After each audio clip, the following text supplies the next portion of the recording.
ones that don't have lives. That means what? What'd you say? What'd you say, Jade? For the that don't. She's she said we're the ones that don't have. That means we're the ones that don't have lives. Oh, yeah, absolutely. I apparently do not either. I should be out working, but I said I'd kick back and relax. All right, so we're going to go ahead and stream on live custom stream.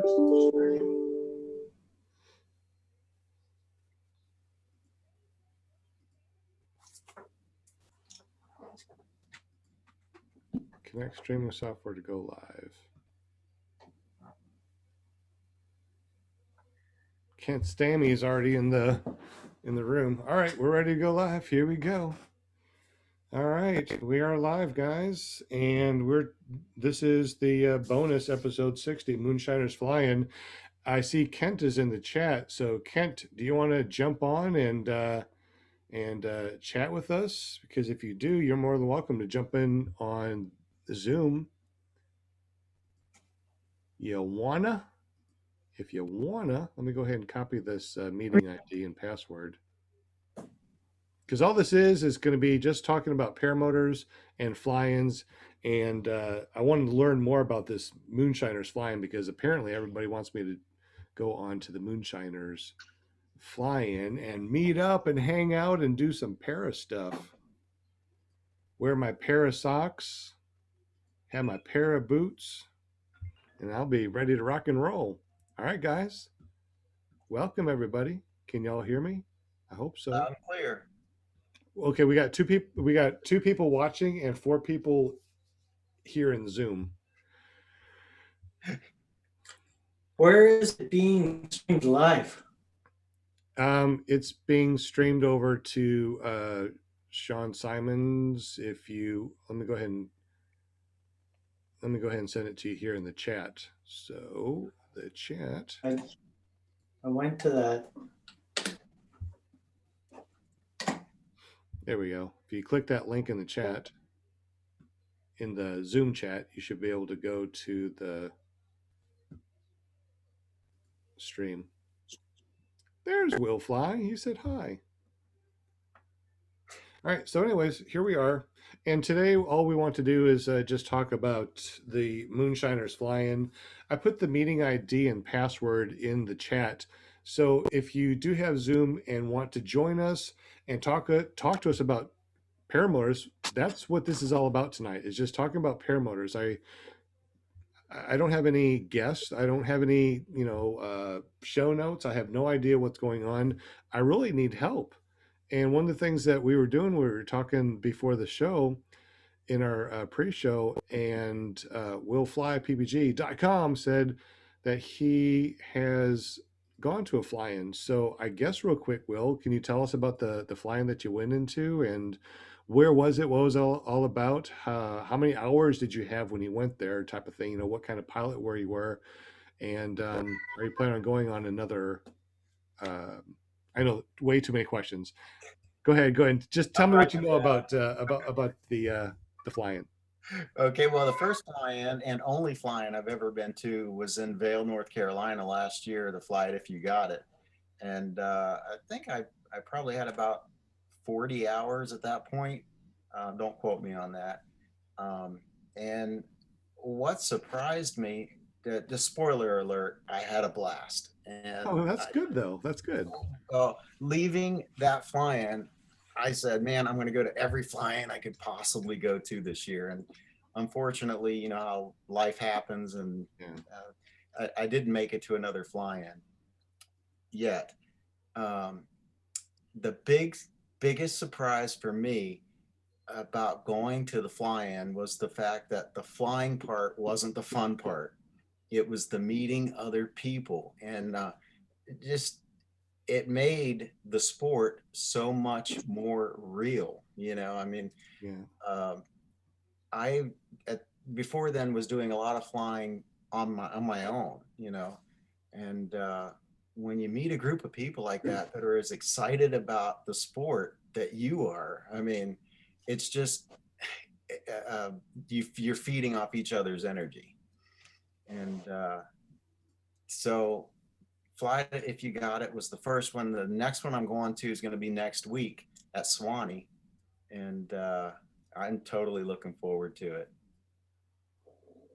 You plan on going to the Moonshiners? Oh, yeah. Oh, And really? Bad Apples. Yeah, definitely. I just posted in the messengers that we are live here with the meeting ID and password, so anybody can join us. This is a just join us on Zoom, talk to us about paramotors, and let us know, you know, what. I can't use my mouse. What's going on? Come on, turn. You know, just let us know what. Let me know what you have done as far as fly-ins, and what do I expect as a new person going to a fly-in, because I don't know. Looks like we got a bunch of people in the chat. Who do we have in the chat? We got Dave, John Wayne, Tommy. Oh, Tommy Mosley. What's up, Tommy? Jump in the chat, dude. Sean, I can add one more thing to that. Yeah. That comes to mind.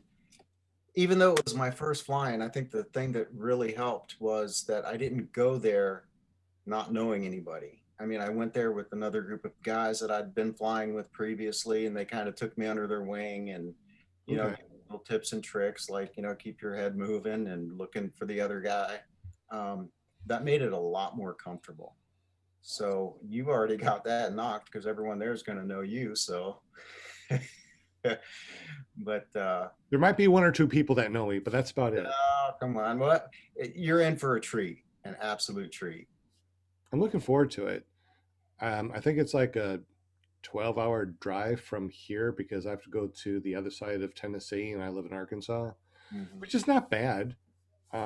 Hey, John Wayne jumped on the Zoom. So, hey, John Wayne, you can jump Hey, on. sorry guys, I'm driving. I just thought I'd let you know I'm in Arkansas. So Hey, then swing by, man. Swing by. yeah, and say, I'm a "Hey." little past you. I'm on my way down to Kyle's. Oh, okay. Oh, that's cool. What you going to do down to Kyle's? Anything fun? Yeah, I'm taking a wing that I got to Bill H. Oh, okay. So I'm on my way to actually to San Antonio eventually. But anyway, I just saw you pop up, so I thought I'd listen to the show. I'll hush up and listen. Okay. Well, I'm glad that you're here. And if there's anything that you want to talk about, especially since you've been to fly-ins, haven't you, John? I've been to 2 of them. What is your experience, real quick, about your with the fly-ins? Well, you got to consider I'm an old man, so my opinion probably ain't real important. I'm an old man too. I just want to Yeah, know. well, a lot of people having a lot of fun. It's got more to do with people getting together than it does flying, it looks like. Okay. But that's how it seems to me anyway. You know, I've heard that before too by other people, that a fly-in is not about flying. It's not about showing off your skills. It's about, you know, connecting, you know, networking with other pilots, you know, meeting up with people face to face that you've seen online, you know, for the last year, and you're actually able to say, "Hey, dude, you're there," which is really awesome. And there are so many people that I've met online on Zoom or watched their videos. I can't wait to actually meet up with them and hang out with them in real life. I think that's gonna be awesome. Hey, John, are you gonna go to So Moonshiners Ted- by any chance? Well, I'm sorry, what, say again? John, are you gonna make it to Moonshiners by any chance? Yeah, I'm definitely going to Moonshiners. Okay, good deal. We'll make that a big clear prop, you know, get together / Moonshiners. So Moonshiners will actually be the second part of it. It's actually clear prop, kind of Moonshiners. I got That's a house not too far from there. Oh, do you? Yeah, Well, if over you by ever- Morganton, North Carolina. if you ever invite me. Well, I looked at it on Google Maps one day. It looks like there's somebody living there. So Kent had asked if we can do any RSVP for paramotor friends so we can get a big group in the same area for moonshiners. I hear a lot of background something. I couldn't hear what you said. I don't know. Can you hear me now? Yeah. What'd you say? Okay, so Kent had asked if there's a way that we can maybe do an RSVP so we can get the group of us to RSVP like an area together down at That sounds- Moonshiners. That sounds really good. Maybe on If anybody knows that. maybe on PPG Zone we can get together and do a group, like a clear prop group that's going to Moonshiners, and that way we can all get together. And we if huddle around don't- that guy, that skinny chef Shane. And oh, sorry, he's here. Oh, stop talking. I was about just gonna ask, in this group, is Jay gonna be there? Because if so, I'll just be stepping out then, and I'll just step off to the side and just look in from the outside. it. Well, you got the parrot chicken here too. You got both. your Oh shit! girls. You got both. I mean, your girls. shoot. You're in trouble. There is no swear jar in this one. We just a bunch of friends hanging out. That's the bonus. I don't care. And what am I doing here? I don't know, but we just want to get together and talk about the Moonshiners, and I figured might as well stream it.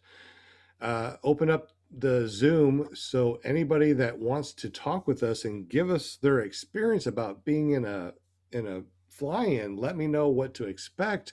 I'm really excited. Now, Shane, you've been to a fly-in. What was your experience? I've been to several in my little over a year of flying. Are we live now?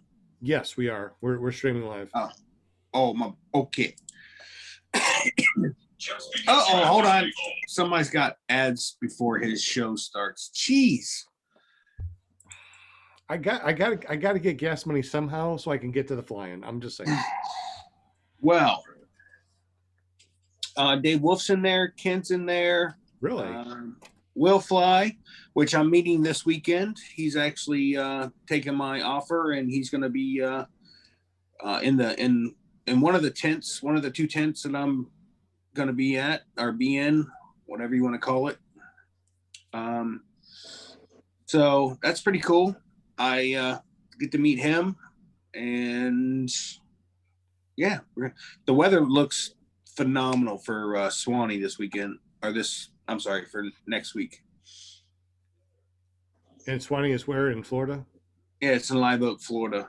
It's like 30 minutes or 35 minutes west of 75 off of 10, Interstate 10.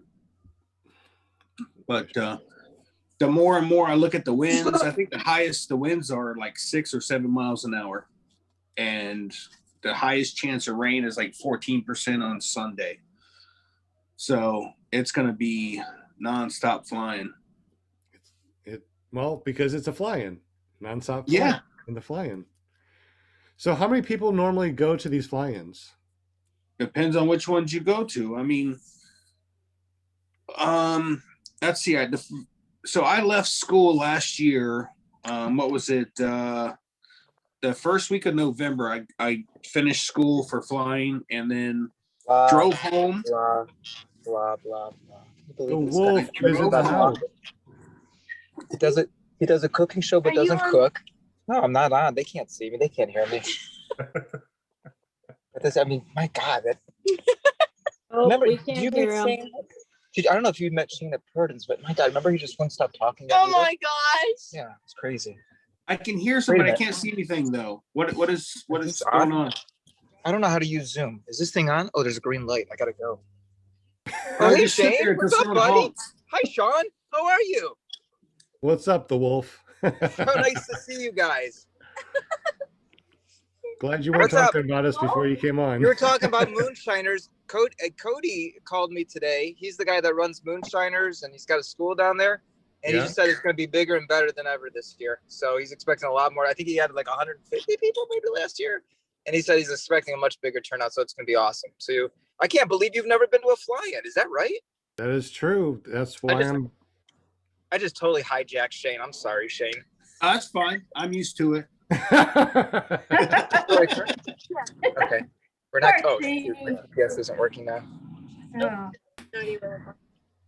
Oh. Hey, Wolf, how many people were at Dave Purdon's this last year? I want to say at least 220. So I think, that would be the largest fly-in that I've been to was Dave Purdon's. It was crazy. Really? Yeah. Well, I went to I left school last November, went to Swanee. I didn't fly yet. I just left all my gear at home because I was told that as a new pilot, you didn't want to do that. So I left all my gear and just hung out. That's where I hung out with Ripman and a couple other people. Dave, that's where I met you.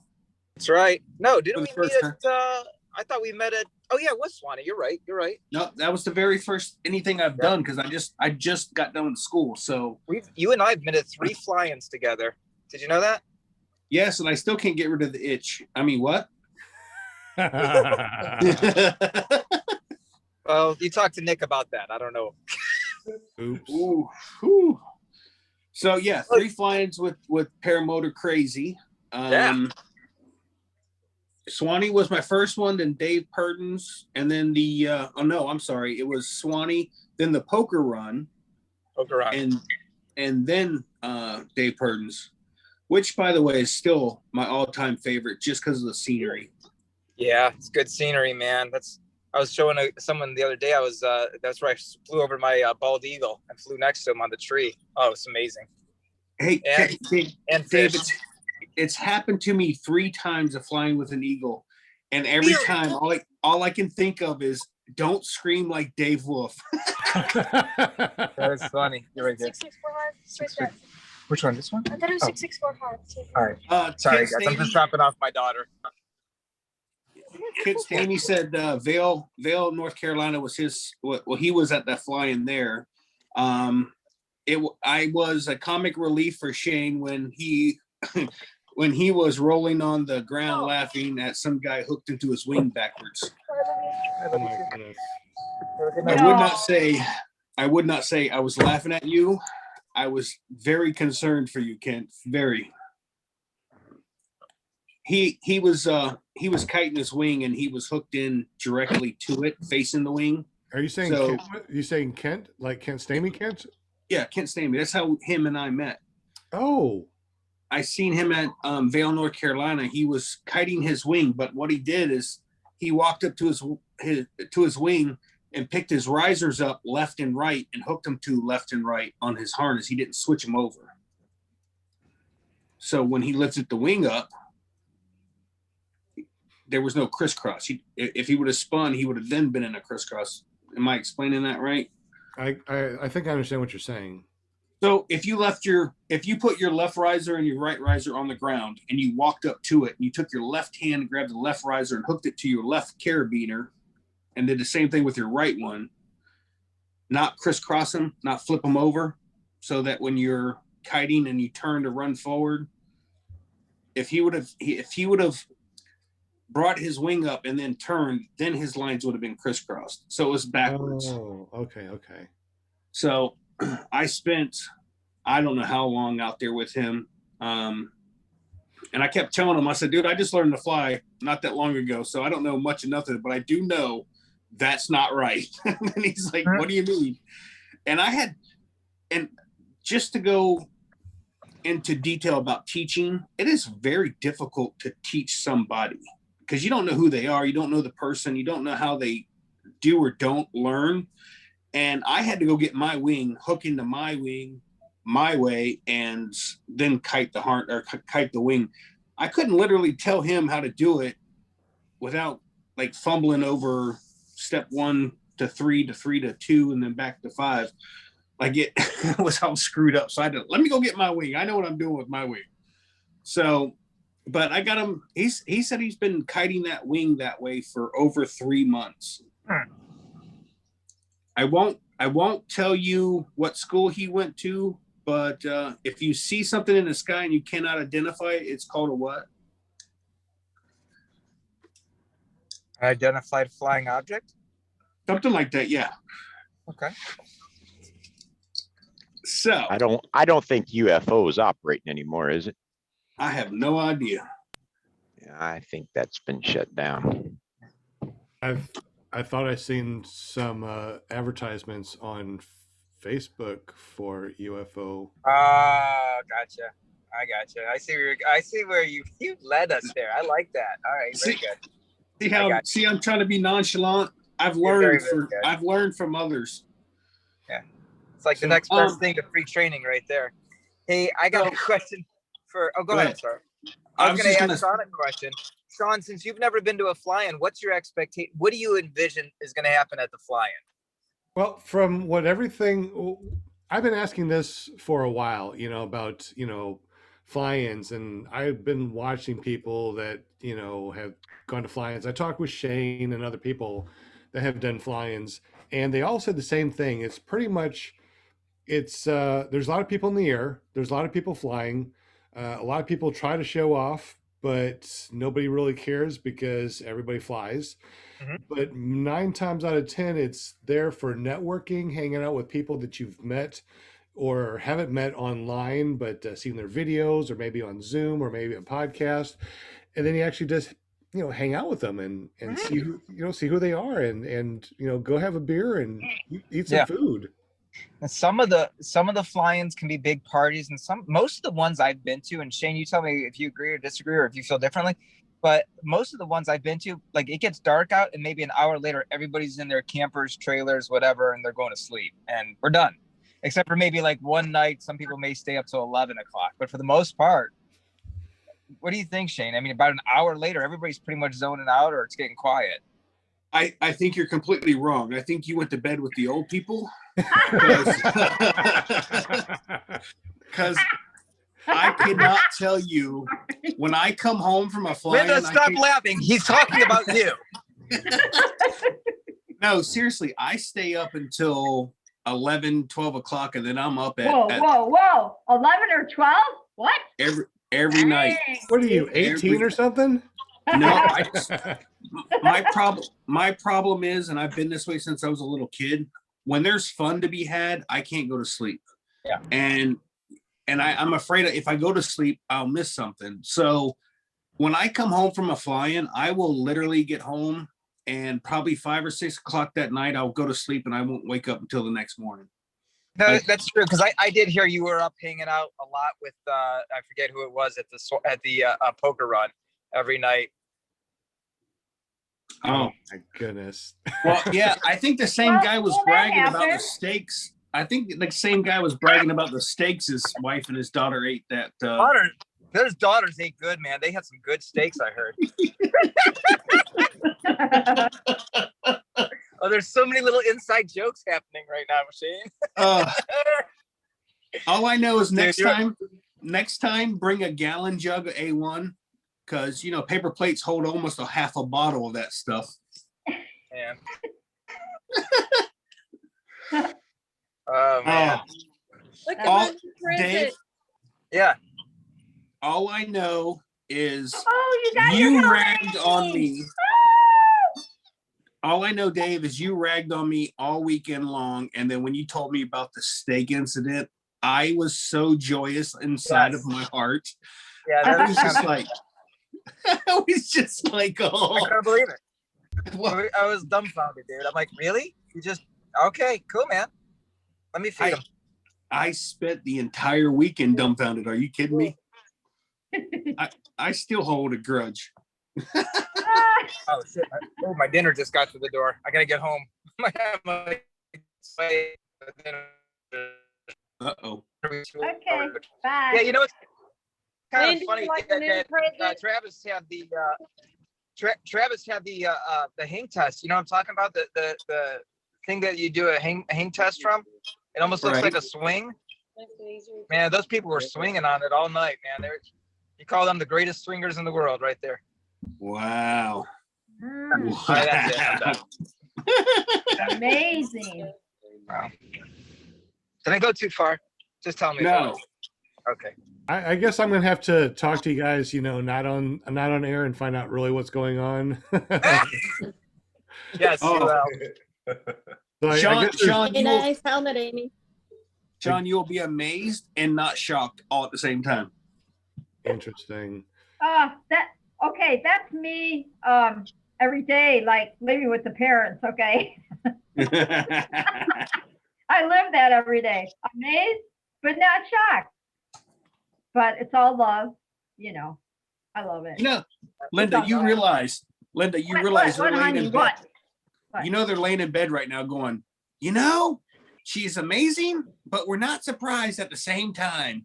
They're talking about you right now. They don't even have to be laying in bed to figure that out, okay? Let me tell you, they know. They know me. They're just like, yeah, that's my daughter. Yeah, yeah. My dad, he is something else. Okay, I gotta tell you guys really quick, okay? So Real quick. that every night they have their dinner, you know, like what they're gonna eat. We're gonna have this tonight, and if I don't want to eat, I say no, I'll pass on that tonight.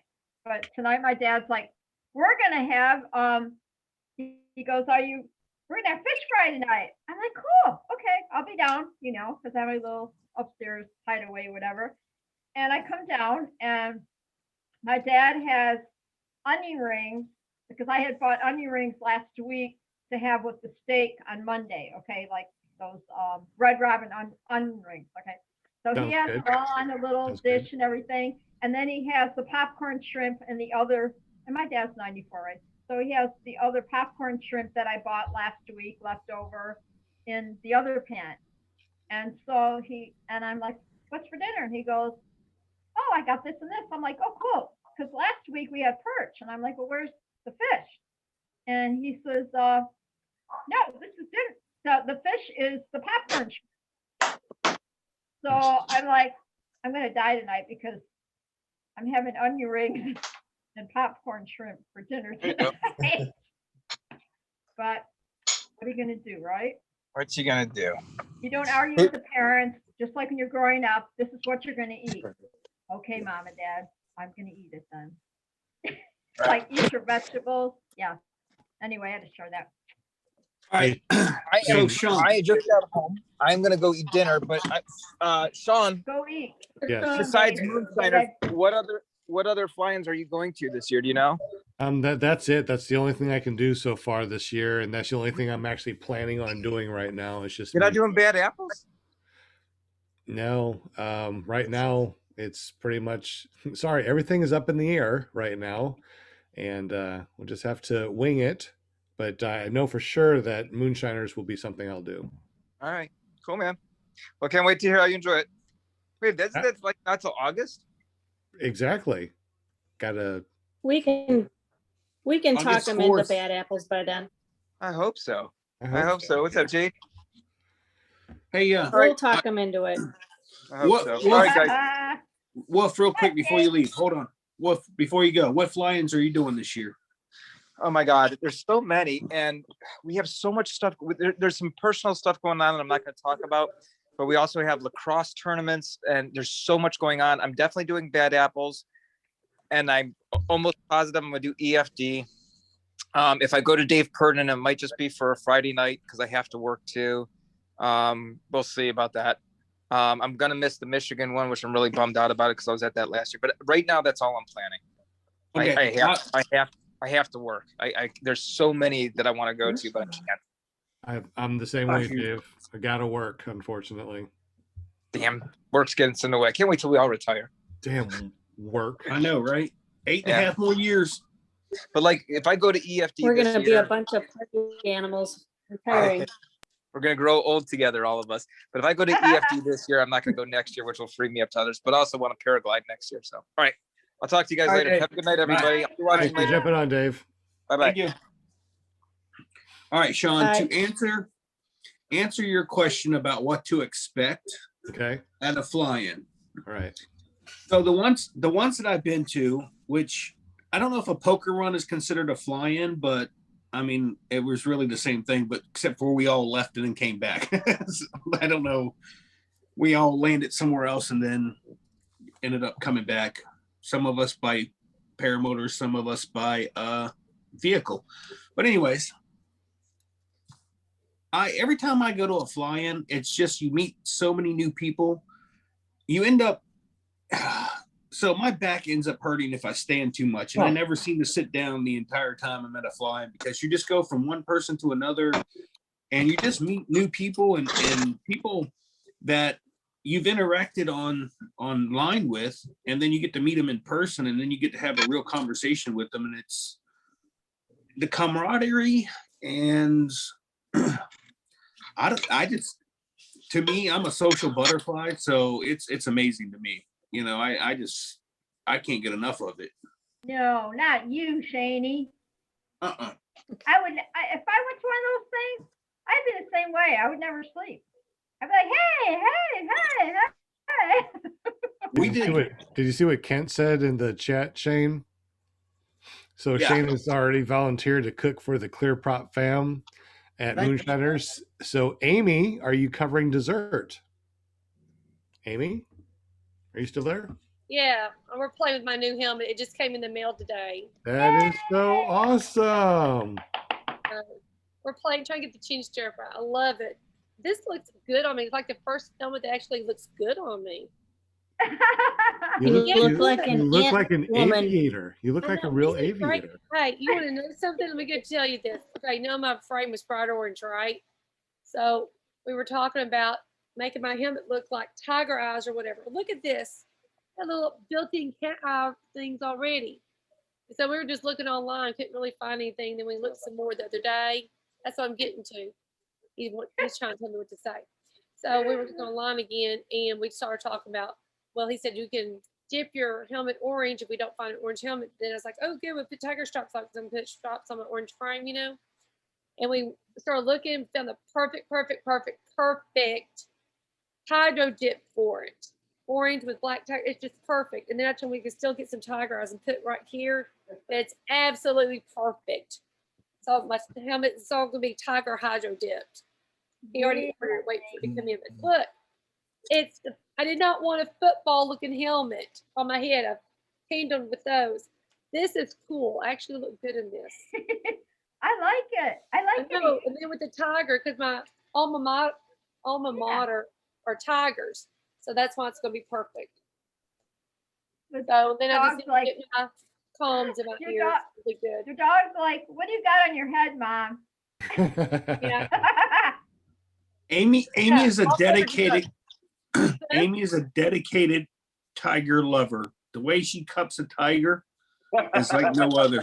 You shared that photo. I forgot about that from dinner time. Show them the photo. It's my No. collection of when Chris and I went to shopping. I haven't discussed that with anybody. I don't know what you're talking about. Did Krista show you the photos that she took of me and sent to Mark that night? I have not discussed that with anybody. Actually, I I forgot know. about it until it was just brought up. Well, I want to know about it. No, you don't. No, your manhood is at question with this. You do not want to know. I will show you next time we get together. Yeah. All right, sounds good. Let's just say let's just say they went to an 18 and up store. And then they sent pictures back while they were there. It was Valentine's Day, people. Wait I a hated minute. Mark a Valentine's present. Are you saying that Amy went to an 18 and up store with Shane and sent Mark No, pictures? negative. No. Oh. Shane and Amy and my wife Krista went to a store while Mark and I were doing something. I don't remember what we Y'all were were doing. hanging out the house by yourselves. Yeah. Anyways, long story short, I got some pictures and I was just like, well, I don't hold a candle to any of this stuff. Oh, that kind of store. Yes. Why did I all of a sudden imagine exactly what the picture was when you said Because that? it is. And I'm like hugging it. And, Hey, when smiling. it's as big as a human torso, you know. There's a really good picture of me standing with my arm going like this. Yeah, she's got her arm around it. How do we go Okay. from fly-ins and paramotors to 18 plus stores? I don't get it. Why do we all do that? No. Oh, because Shay mentioned Tiger. How much No. I want to go to that fly-in where they were at. Oh, it's all fun and games until something rubber falls out of the sky, hits you in the head. Yeah. It's all fun and games until somebody gets an eye poked out. Yeah, Oh, Lord. Hey, forget about the airplane toilet ice falling. Yeah, This we is can have. all new. Hey, we could have a new event called the dildo drop. Oh, Mark. Oh, Mark. Oh, I'm sorry. You ruined it, Mark. God. How did I ruin it? Meanwhile, back Because you at the said the ranch, word. Yeah, you Oh, said the word. oh, am I not right? Am I not right? No. I don't know what the rules are. It's like Mark. having a layer of tooth. You can play in teeth, Oh, but you okay. can't actually Okay. go there. Oh, okay. See, Mark, just like this. We were going until you went too far. You went past the tip. See? I got it. It's- I got it. I got it. I got it. I'm tired. See, and that's why I put a swear And I- jar on. I don't know. Hey, Sean, Go ahead. I wanted to say something about those flying, something that I noticed. Yeah. And that, John. you know, pilots, like when the first flying I went to, I hadn't even flown yet. And then, of course, I went to another one later. But what I did notice is that folks that haven't been flying a lot yet, that go there, they spend a lot of time learning a lot of stuff from folks who have been flying. I noticed that. People are a little more adventurous, it seems, you know, when they're flying at the fly-ins, because there's folks around, you know, to help them out a little bit. And there's a lot of that goes on. I'm gonna be cautious and I get in the air and I get away from everybody Yeah. is what I do. Yeah. I would say, as for a new pilot, be careful. So I was taught in class as a new pilot to listen to all the information you're given, but only follow the person that you trust. Yep. So in other words, you're going to have a bunch of people come up to you and tell you what you're doing right or wrong, and they may be right or wrong. So if you're not 100% trusting in that person, don't take it to heart. Go with your Because gut and just smile and say, "Okay, thank you." yeah, Go exactly. with your gut. So But, hey, quick question. I was looking at the moonshiners because I know you seem to know a lot about it when we were at your house. I did find out that there's no charge for the event because they don't want to hold any liability. So there's no vendor Right. charge.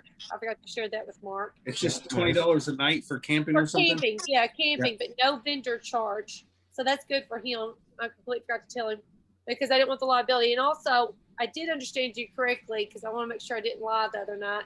It is a fly anytime you want to fly, right? There's no set designated like certain places. Correct. That's what I thought. You can take off in the morning and go fly 2 miles and come back and land back, or go take off for 2 hours and come back. Yeah. But it's the same thing in Florida. So Florida has, for property owners, they have a for the compound, for instance, all those people are riding all over private property. And if they get hurt on that property, they can't sue them because the owner did not get paid for those people to be out there. Right. So if you say, hey, you want to use my property, it's going to cost you $5, and they get hurt, the property owner at that point is now liable. So it's the same. It's I'm almost positive it's the exact same thing for Tennessee. That's why they're not charging for the event. Just for that makes sense. And the camping for the $20 camping fee is not tied into them for the event. It's just like there's camping nearby for you. Right. It's not like you're paying the $20 for the person. Are you asking that or stating that? I'm asking, and you can want a confirmation, and my thinking is correct. So sounds correct. Yeah, I think the campsites are right there by the field. That was my impression. I've never been there. Like I said, I've only done, what did I do? Poker Run, Swanee. I didn't fly. I did Swanee the second time I did fly. Vail, North Carolina, and Dave Purdon's. So I've been to 5, flown at 4, and I'm fixing to go back to Swanee this next weekend, and I will definitely be flying there again. Might go to the Waffle House and have breakfast. Do you know if those campsites have electric? There is no campsites. You can fill up water, and you have to run a generator. Yeah. Oh, where Eric, where are you talking at? Swanee or Moonshiners? Moonshiners, I believe they have power and water. It's on the site that Sean, brought up. Can you pull that site back up? It's towards the end of the homepage. Yeah, I do believe they have 30 and 50 amp hookups. If my memory serves me correct, it's towards the bottom of the homepage about the camping. So Like here's the scroll down. Yeah. It's like towards the end, right there, right there. You went too far. Go up. Got lag. Right there. Man, Stop. Right there. Liability reasons, no charge for events participation. Camping on the property is $20 per night for each place. And those who just want to park their equipment trailer on site, utilize the airport for the fly-in, there will be a $10 per day rent fee. So it seems like what you said, just camping on the property, on the field, but not a campsite.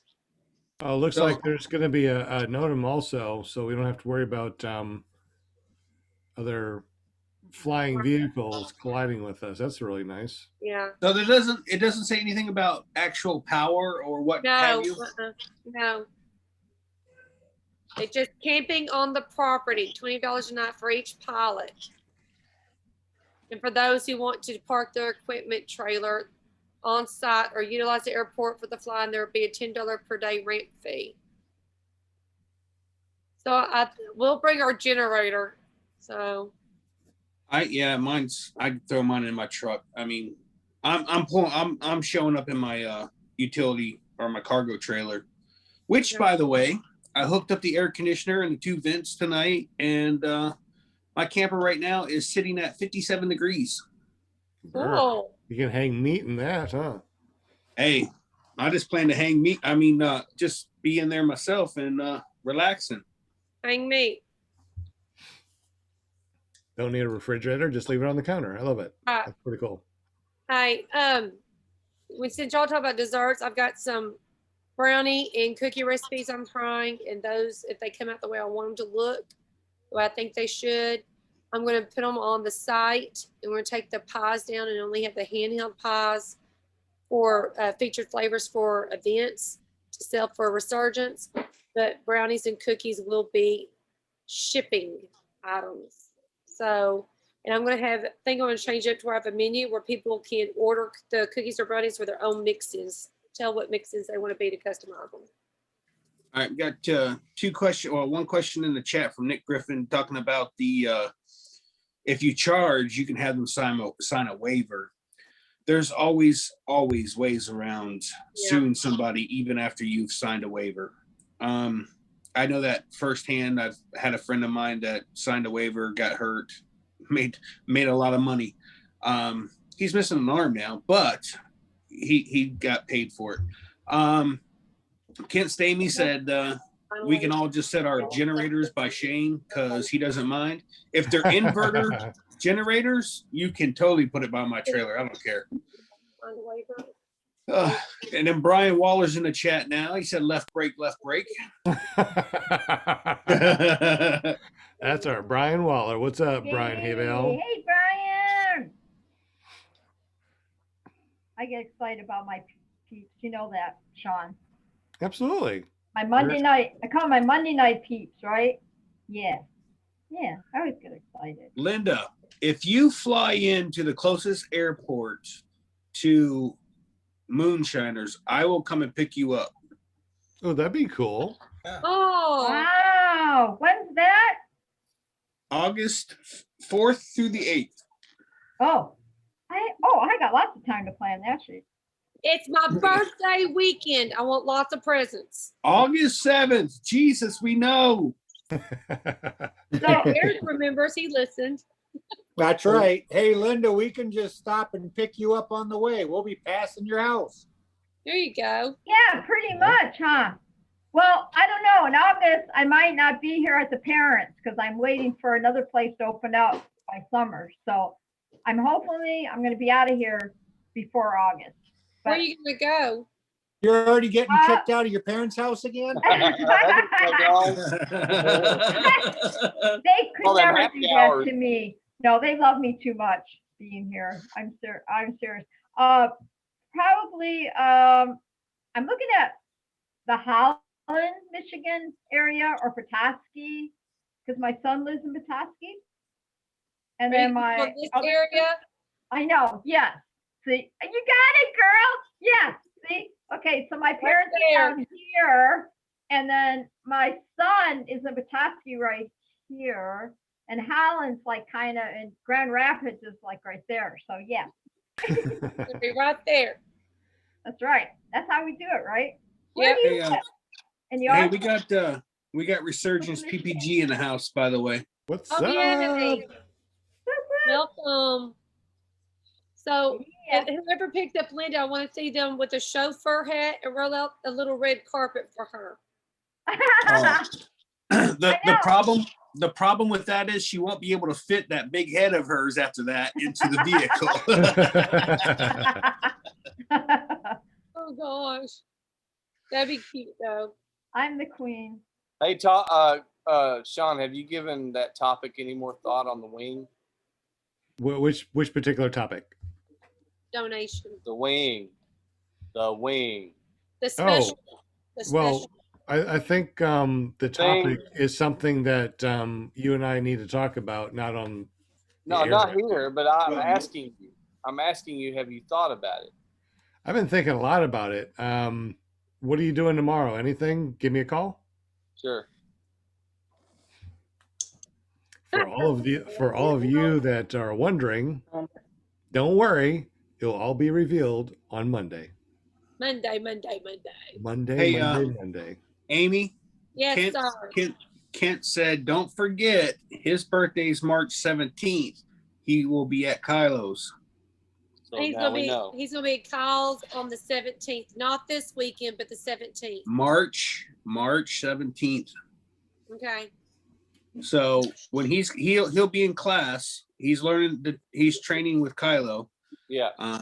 And you guys are supposed to go down and meet Kent Stamey. Yeah, I think he's going to be there from the 12th of March until the end of the next week, maybe the 20th or 21st. And I really want to go down there and hang out with them. And Kyle and everyone. Maybe that's what we can do, guys. How about we go down and hang out with Kent and Kyle one of the weekends that you said that you guys were going to come down here? Yeah, why don't you do that? Yeah. Then you can just do it here. Exactly. That'd be freaking awesome. We'll have a bunch of other You get to meet Kyle. Have you met Kyle before? No, not yet. He was on our podcast, like episode number 2, way back in the day. But I've never. I mean, so I chatted with him, but I've never actually, hung out with him. Are you okay with doing that like that? Was that? Are you okay with changing venue? Yeah, I like to drive. I like to fly. It doesn't make any difference. Hey, Dave Wolf. Peeps. Dave Wolf said Mark George is looking damn dapper tonight. We had date night. Yeah, I'm losing all my hair. I want to look like Shane one day. Did y'all see the video he put in our Clear Prop group? Yeah, I saw that you're catching a shrimp or something. I told him it was a good thing that shrimp didn't go any further back. My chair would have flipped over. What's up, Brian? Mr. Waller. Hey, what's happening, fellas? Sorry, I don't have my normal lighting set up, man. I figured this was kind of a laid back show. This is just laid back talking about flyins and paramotors. Hey, Sean, I just had an idea. Yeah. I know you mentioned the other night we're talking about guinea pigs, and I said no later, but since we're changing venue and all that, talking about going to Kyle's, do you just want to tell them what you were talking about the other night? What do you think? I'm okay if you're okay. What the heck are y'all? I don't even know what y'all talking about. I think we got too much picture of Mark in the picture. Can you put that camera back the other way? Thank you. I'm going to wrap that out. So what did I miss? Y'all give me the quick rundown, man, on the moonshiners. August 4th to the 8th. It's my birthday weekend, so everybody's bringing a present for my birthday for August the 7th. We talked about the menu of what we're going to be cooking, and I'm doing the desserts. Even though it's my birthday, I'm still going to do the desserts for that weekend. And there's a $20 camping fee on the property. Bring a generator. Make sure your camper's full of water. There's a $10 ramp fee for those who want to put their equipment trailer, park it on the ramp at the airport. Let's see, no vendor fee because they don't want the liability. But Shane talked about how even though you have a waiver of liability, you can still sue someone if you're severely hurt, like someone he knows who lost an arm and still won a lawsuit even though they signed a waiver. And Sean found out, hey, they've got instrumentation to let you know about other planes in the area for our safety. Holy There you teacher. go. Hey, I heard it's somebody's birthday that weekend. Whose birthday is it? C'est moi. Nobody's. Bien sûr, c'est moi. So, Oh, so is it hold an on, actual hold on. airport? Is it an actual airport or somebody's backyard? Actual it's an airport.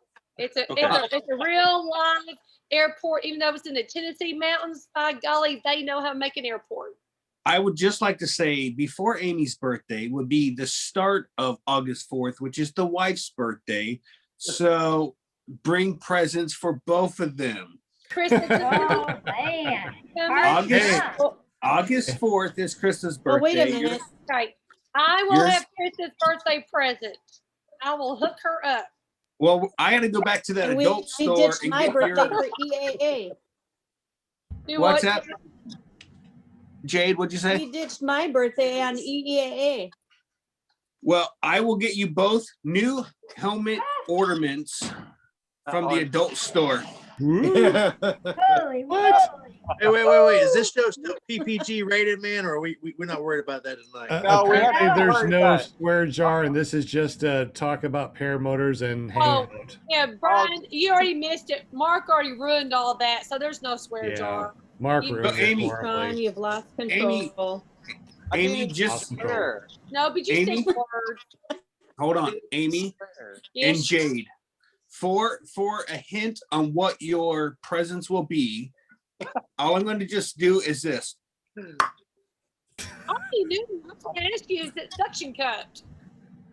Yeah, it's going to have a suction cup, and if anything goes through Alrighty, your I want prop, to see it. I if wanted to anything goes see- through a prop, you will Look. never tell anybody what went through your prop. Hey, no, but I might have a No, picture. that's going to of what- be on your helmet. Oh what? my goodness. Hey, I might have a picture of what your netting can catch. we don't want to accidentally have that thing fall off, go through a prop and break it, because what are you going to tell everybody what broke your prop? That's what I'm saying. You'll never tell anybody what broke your prop. Must have been a I bird would. strike. But if My- you're a guy, you can't tell anybody, but I can tell somebody. Oh, just a tip. Hey, Will, how's it going, brother? I'm looking forward to flying with you this weekend, man. Yeah, man, we're gonna be seeing each other here in a couple of days. Dude, I can't wait, man. The Yeah. fly-in is 20. Yeah, man. Oh, that's awesome. Did you see Who the- else in this panel is coming? Did you guys see the weather report for Swanee? No. Yeah, perfect. Hail and With rain. top with perfect. Oh yes, I can't wait. Wish I could go there. I am so jelly. Dude, it was 70 degrees here and no wind, and I didn't fly today. I was just too tired, man. I spent all day working on the greenhouse, putting up netting and stuff, and I missed a great opportunity to fly. But sometimes you get other stuff you got to work on, man. That's right. Yep. Dude, it was Sometimes Same that thing here. I Like- had 65 degrees all day. Didn't get to fly. I had to work all damn day. Damn. Mm. What's going on, Nick? How are you, man? I'm doing okay. Just got done with after 3 fly-ins. Spent 4 days at home, and I'm back on the road again, doing fly-ins and working. So that's all you're doing now, Nick, is you're just doing fly-ins. What's the last fly-ins that you've been to? I was at Salton Sea, Flying Circus. Went to Glamis Dunes and flew. We flew up in Arizona to a different airport. I got to fly an airport here in Virginia already. And I'll be going another airport later in the week, and then I'm going up to Florida for 3 weeks. How do you afford such a thing? How can you afford to just keep on going to fly-ins? I don't get it. Well, the company I work for, I'm working as I'm out. So, like, I'm on a very, very high-paying job right now. Except for it's going to take me longer than expected. I tipped the excavator on its side today. You did. Yeah, I slipped in a hole here about an hour ago and flipped it on its side. So I got to get it dug out tomorrow. Were you wearing your seatbelt? Hell no. Did you come tumbling out of it? No, I held on to the joystick, tried to right it, then I had to try to figure out how to get out after I shut it down because I didn't want to fall in the pit full of water I was sitting over. My goodness gracious. Unbelievable. So your job is allowing you to go out to all these fly-ins and you tip over a excavator. You may not have his job anymore. I run the company. Oh, you're the owner? I own my own company. I work for a maintenance company. We do all the Dollar Generals, Walgreens, all kinds of different big corporations. Must be nice. Going to be a new camper, possibly a new truck here soon because I think 380,000 miles of mine's about to have to get the maintenance done. Probably. Hey, Brian Haybill, did you say that you went to a flying before too? Yeah, I've been to a few of them. Which one? Yeah. Which ones you gone to? So I went to Swanee last fall. It was awesome. Right before that, I went to Flight If You Got It, Flyin. That's where I met Will and Nick for the first time. That's where I met Shane for the first time. I met JP at Swanee. I went to Palm Bay last year, just briefly for the day, but didn't spend much time there. Probably 4 or 5 hours. That was it. Should come down to Arizona, man. So one of the things I'm trying to figure out. You forgot me, Brian. One of the things that I'm trying to figure out, since I've never been to a flying before, and that's the whole reason why we're doing this podcast, is what to expect at a fly-in. So total freaking chaos. Is it chaos? Hey, I'm gonna tell you something. I went to EFD, Endless Foot Drag, last year, and that's the only huge event that I've been to, and they had it down to what was supposed to be done. They had the rules laid out. They had a rules sheet. You had a sign in. Everybody had numbers. Every day we had a pilot briefing at 4 o'clock. Every day. Yeah. What do you mean everybody had numbers? What does that mean? I think you had a registered pilot number or whatever. I mean, I don't know what that was. It was whatever they filled in. Did you have to like wear a number like you're running a marathon? No. They planned on doing that. They originally wanted to have people put number, a big round number on your cage, but then they kind of at the end didn't do it.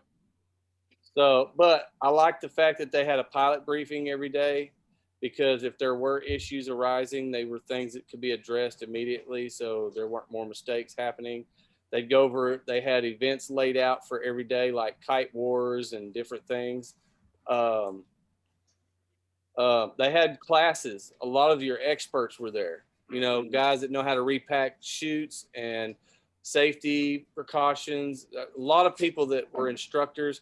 So every day they had classes set up that you could go attend and listen to the speakers. And it was very informative. I really enjoyed it myself. I'll tell you though, a week of that, you're wore out after that week. I promise you. During a fly-in, how many flights do you normally get? I mean, do you normally go out and fly, or is it more of a, you just go up and fly for a little bit and then hang out with friends? I mean, what do you guys normally do? I mean, it's different. Us at Fort, we were a vendor, so I had to try to fit in my flying in the mornings and the afternoon, and then the day I was pinning the tent, and dealing with customers. But mostly it's flying when you can fly and mingle and hang out and eat and drink and have a good time. Interesting. Yeah. I've only been a few, man, and the rules have kind of been across the board. I had one flying that I went to that there was never a safety meeting at all, ever. And, I saw at one point where there was 5 people, beginners or paramotor pilots that were lining up and setting out their wings, trying to take off cross runway. And one dude just flew low and buzzed everybody and blew up all their wings. So I mean, there's bad moments, man. There's accidents. I literally watched a guy at Swanee break his back. Oh no. Yeah, it's stuff happens. They say if bring extra props, go to fly-ins to watch and entertain yourself, but not to fly. Is basically with a rule of thumb in training, especially for beginners. I went to my first flying at Swanee where I flew with a lot of people. Dude, I was in the air and there was probably 50 other paramotor pilots in the air with me at the same time in a small one square mile airspace. And I was trying to get on the ground, and it took me a while to get a clear landing to the ground. because there was too many people and there was no communications. There was no general line of communications. Nobody's on the same frequency. You know, you might get 2 or 3 people that are flying together that are flying on the same frequency, can communicate with each other. The rest of the people have no comms. So a lot of them are free for alls, man. You know what you get into. I think the biggest thing I'm worried about is, like, you know, with all the pilots in the air, because I've seen some of these videos where people are at flyins and there's just so many people everywhere.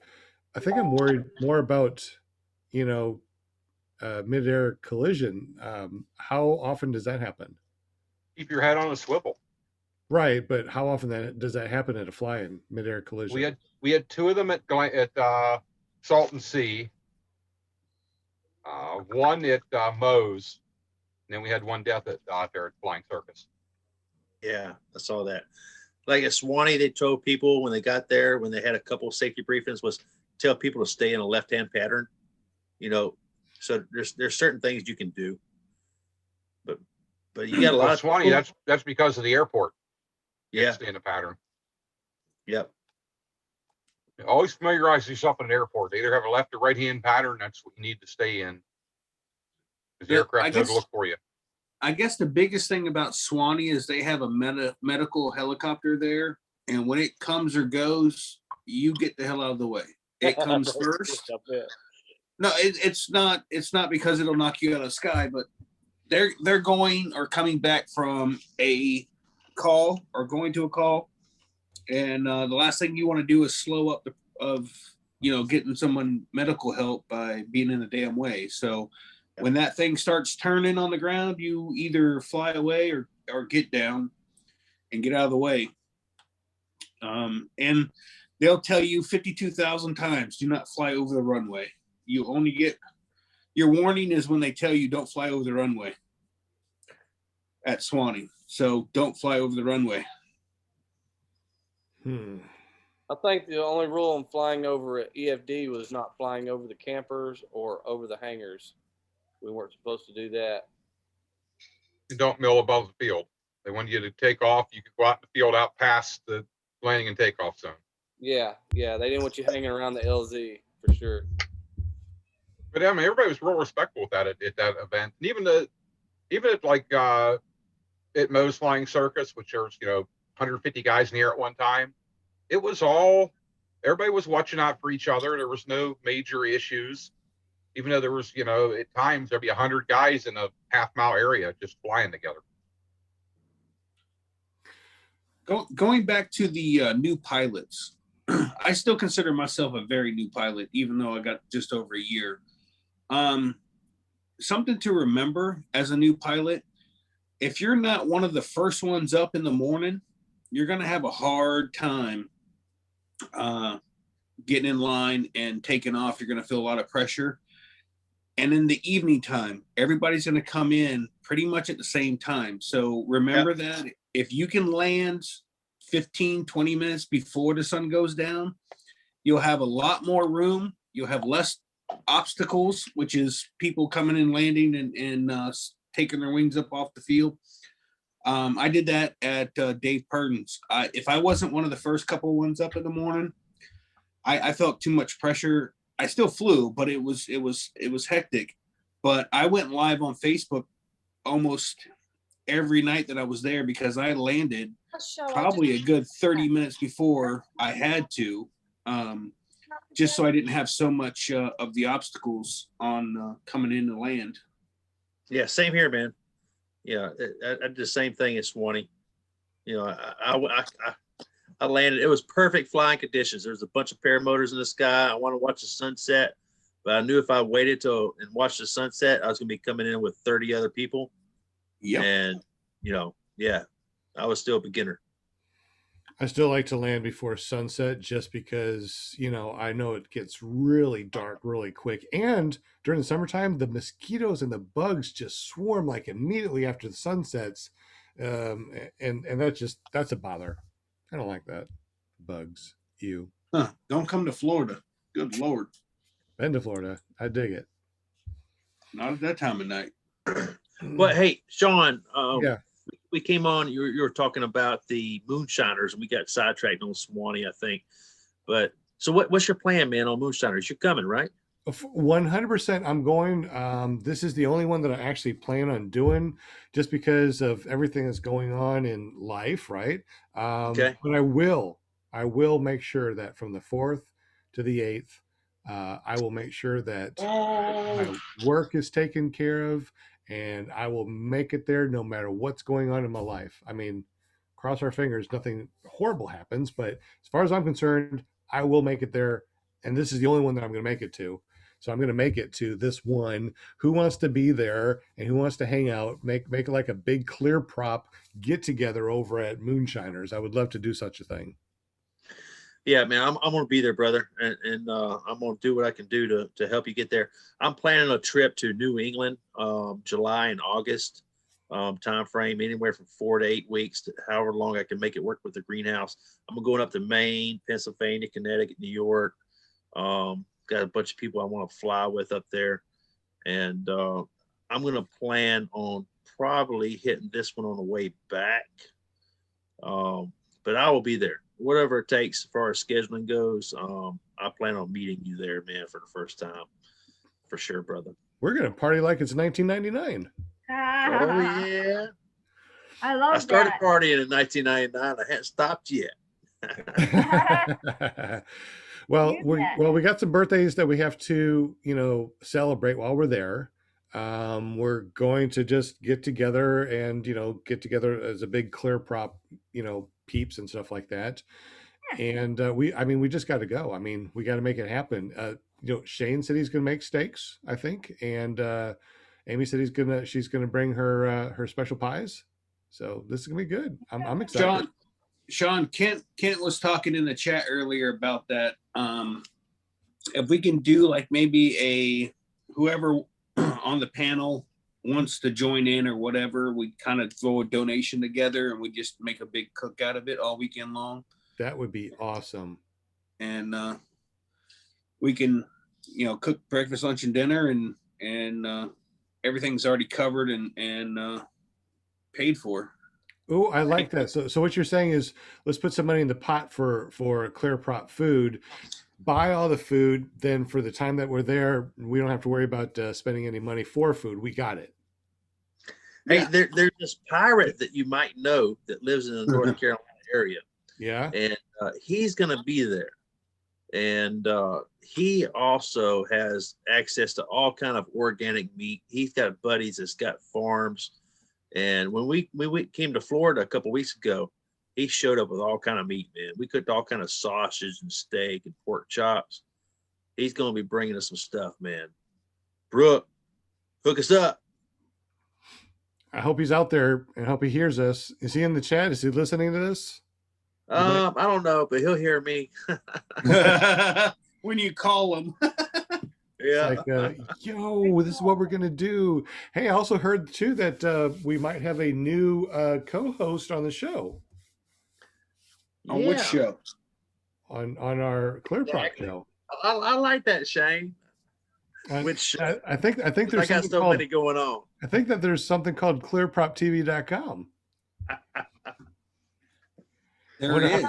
I was just trying to get a drop plug in there, Brian. I wonder how many people that are watching this on a Friday night are like, so who are these people? I've never seen them before. Well, we normally hang out on Monday nights over at clearproptv.com, and it's 7 p.m. Central, 8 p.m. Eastern that we get together and we go live. And if you want to know where we are, you just go to clearproptv.com. What was that? I think it was clearproptv.com. And there's a lot of people on this panel that we all know by .coms, like Shane. He is ppgshane.com. That's right. And Linda, she is Paramount. Linda is Paramount. Oh. Whoa, USA. Kent Stamey. Kent Stamey in the chat just dropped $50 on y'all. What? What? Yes. And Shout out. Good job, Pat. and why are you not on here chatting with us, brother? Thank you so much. I appreciate that. I think he's at work. Oh, gotcha, gotcha. Heart. I could be Ken- wrong. My Ken- man's got the worst. He's got the third shift. He's got the worst doggone schedule I've ever seen. He Hey, works hey, from like Gosh. that $50 donation says Clear Prop Moonshiners meal plan. So there we go. I think we got steaks for the first night. Sorry. Can't wait to meet you, brother. Can't wait to meet you, man. Absolutely. Brian, do me a Thank you favor. so much. When you meet Kent, just walk up and just jump at him because you won't move him. He's a big mountain of a man. Wait, you did meet him, Brian. You didn't meet him at Vail? He was at Vail, North Carolina. Then I did meet him probably. He had him and the other guy went to that other unidentified school. Wait. No, that's not the guy you said was hooked in backwards because I met Yes. him. That's No, him. no, That's no, Kent. it's him. Dude, this was a skinny guy, smaller than me. No. Kent is a very large man, and he hooked in backwards, and that's how he and I met because I just felt like Charlie is the guy I remember. The name, okay.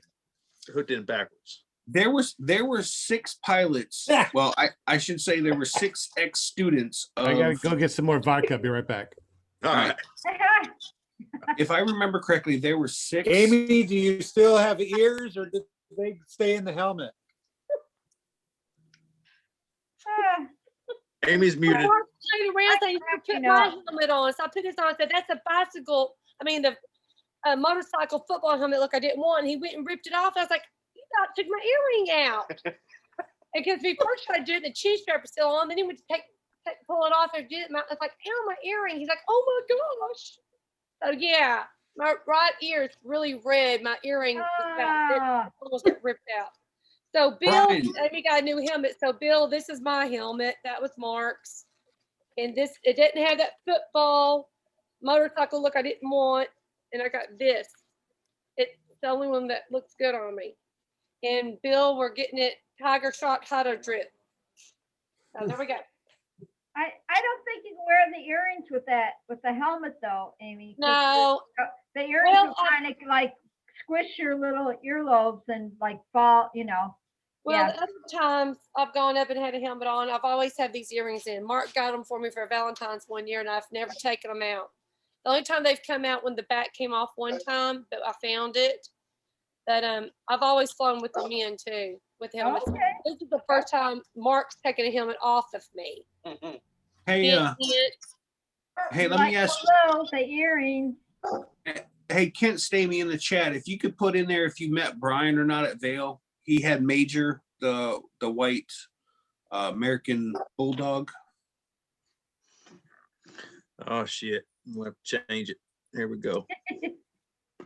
Brian, I don't know if did you get any good Lord, did you get any honey, homemade honey from Yes, I got two or three jars of honey.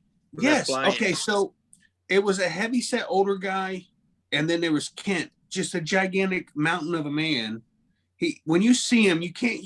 He's not forgettable. He's now, I think I know who you're talking about. Okay. Yeah, the big ass dude that gave me the jar of honey. Yes. Yeah. You took it because you were scared not to. Yeah. Hey, dude, that was some good honey. I put it on a couple butts and smoked it, man, just like you taught me, and I made a lot of people happy. Yeah, this weekend I have held on to that honey since the fly-in, and I've used it a couple times, but I've been very sparingly with it.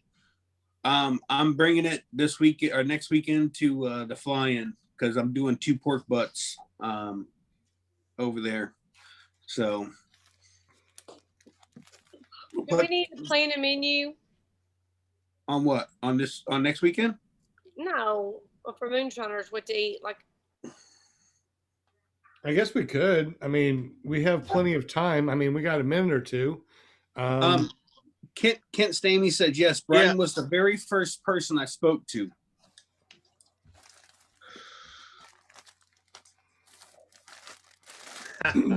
I would like, if I could, I would like to share a couple things real quick. First of all, one of the things that we're doing over on ClearProp is we're giving away personalized flags, the big ones. We also are doing some other smaller ones, and we're getting some new productions in. We just got these in today to see the quality. And this is what we got going on right now. These are the ones that hang this way, and they're printed on both sides. And yes, that is my real phone number. If you want to text me, let me know who you are, and we can be para-friends. So I figured that this would be something really. So I got this because I figured if I'm parking someplace and I'm flying, if I put this in the window and have it hanging, then people know how to contact me if they want to get up with me. And I think it's really cool. Got this one. This is the packaging, by the way. Really nice packaging. And it... Sean, I tried that same sales tactic with the wife where we first met. Very nice packaging. But bump. Zany. So it comes with these. It comes with these clips right here, which is pretty cool. It comes in a nice bag, and you got all going on. Well, I mean, these are the things that we're going to be trying to sell and to give away. And like I said, we're putting these out there with all sorts of different designs. So this is one I got for Tommy. That's cool. You're making noise, Linda. So we got this design. We can put your .com in there, and you can say whatever you want to say. I just put, I'm the one you see flying a paramotor, ClearProp TV. And once again, both sides. So that's what I wanted to show you guys. So we got a bunch of different fun things that we're going to be putting together that we're going to be selling, and the proceeds are going to be going to help disabled veterans with their equipment after they go through training and they need equipment. So that's what we're doing to do it. Plus, instead of donating to the show, which totally, I appreciate you, but instead of donating, how about you buy things that are really cool and the proceeds go to help ClearProp and other things. That's what we're trying to do. Even though we love the donations, it seems to be more fun when you can say, hey, I'm going to donate $50 and then you get something in the mail. That's cool. So that's what we're doing. Thank you for letting me, take the stage from y'all. I have a question for Will. Will Fly, what are you expecting to experience at this Swanee fly-in? I'm expecting pretty much what I had at Flight If You Got It. Just hanging out with a bunch of guys and talking and learning some new stuff and seeing some new things. As a matter of fact, hold on. Be right back. He's going to go for a jog. He'll be back in 5 minutes. I thought he was going to say same thing I got from the other fly-in, an STD. This just came in the mail today. If you can see it. If I get it just right. Yeah, I'll take that background off. Might take the background off. Jay, did you say it's big and black? What'd you say? What? Don't make that face at me, girl. Long. I guarantee you it is really long. Tell if someone if someone sees Tommy out there, don't tell him about the flag yet. He doesn't know about it yet. Oh. Okay, here we go. Eric, I don't think Jade can handle both of us in one weekend, just so No. you know, right?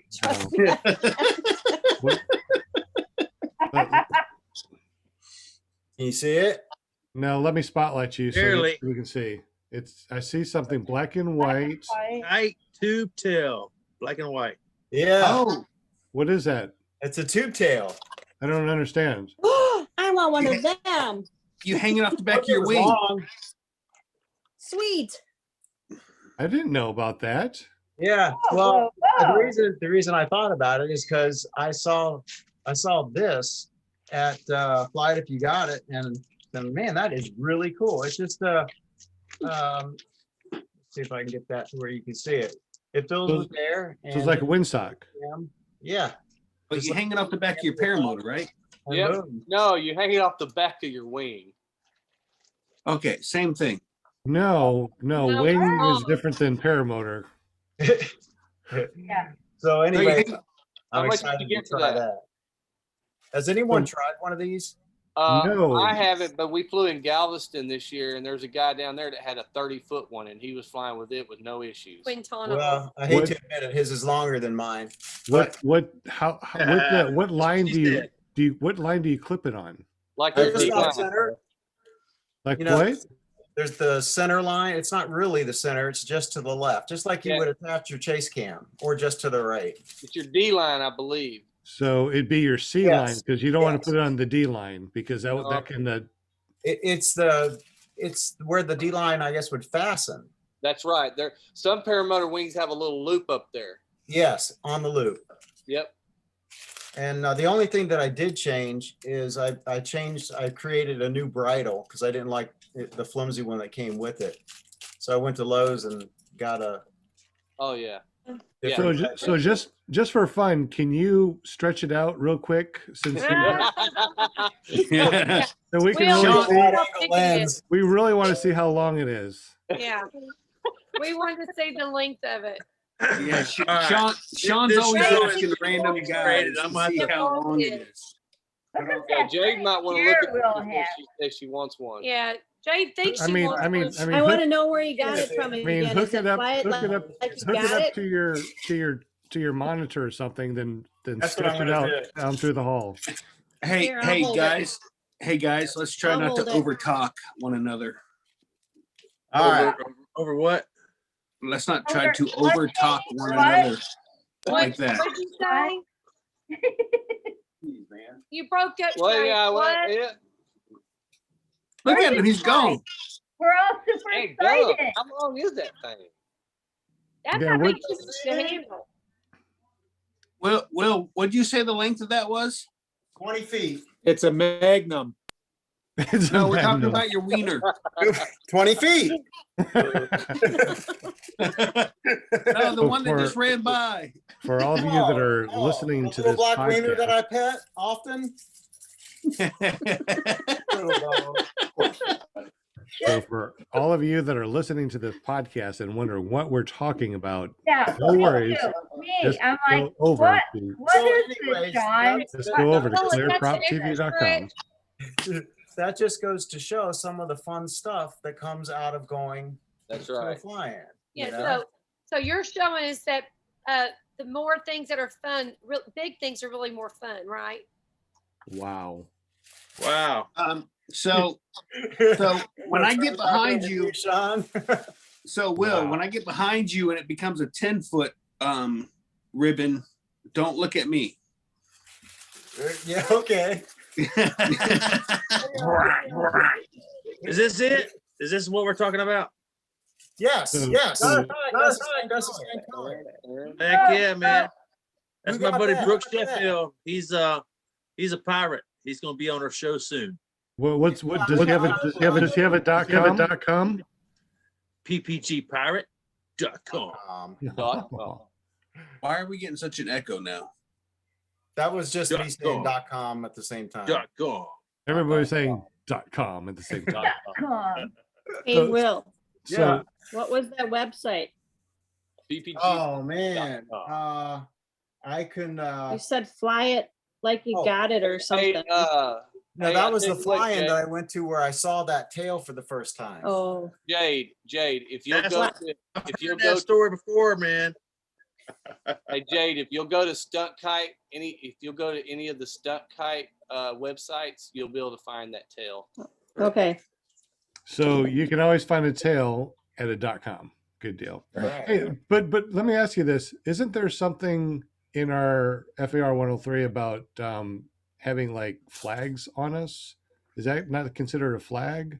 I've seen Is it- I've is it- seen nothing but internet people all over the internet flying Trump flags and from their feet, from their wings, and everything else, and you don't see anybody getting in any trouble, do you? The reason Not why asking if you get in trouble. I'm just asking if No. it's part of the 103. the reason why it's not a so like Tucker got, he could not fly his flag. Tucker got flag off the back of his wing because he gets paid. You can't get paid for advertisement. So if I flew my wing with my my flag, and I don't get in trouble because I don't make any money off of YouTube. So what they're trying to do is keep, let's say, Ron Johns from calling me up saying, "Hey, I'll give you $500 to fly up and down the beach with our banner behind you." I couldn't do that. That would be against the FR 103.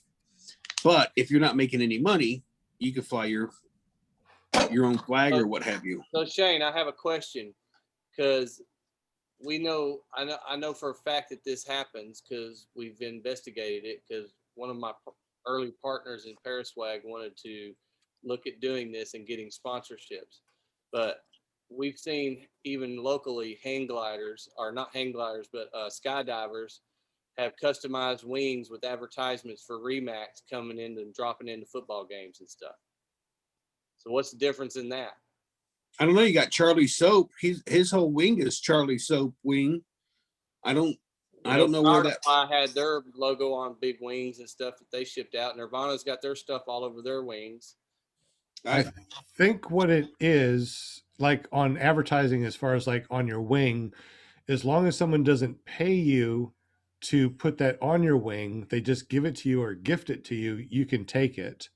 But I don't think they can say, "Hey, I'm going to, pay you to put this on your wing, and now I want you to go fly over here and then fly over there." As soon as someone directs you where to fly, then that's illegal. If you just have it on your wing and you just fly like you normally do, I'm going to fly where I want to. You can do that, and that's legal.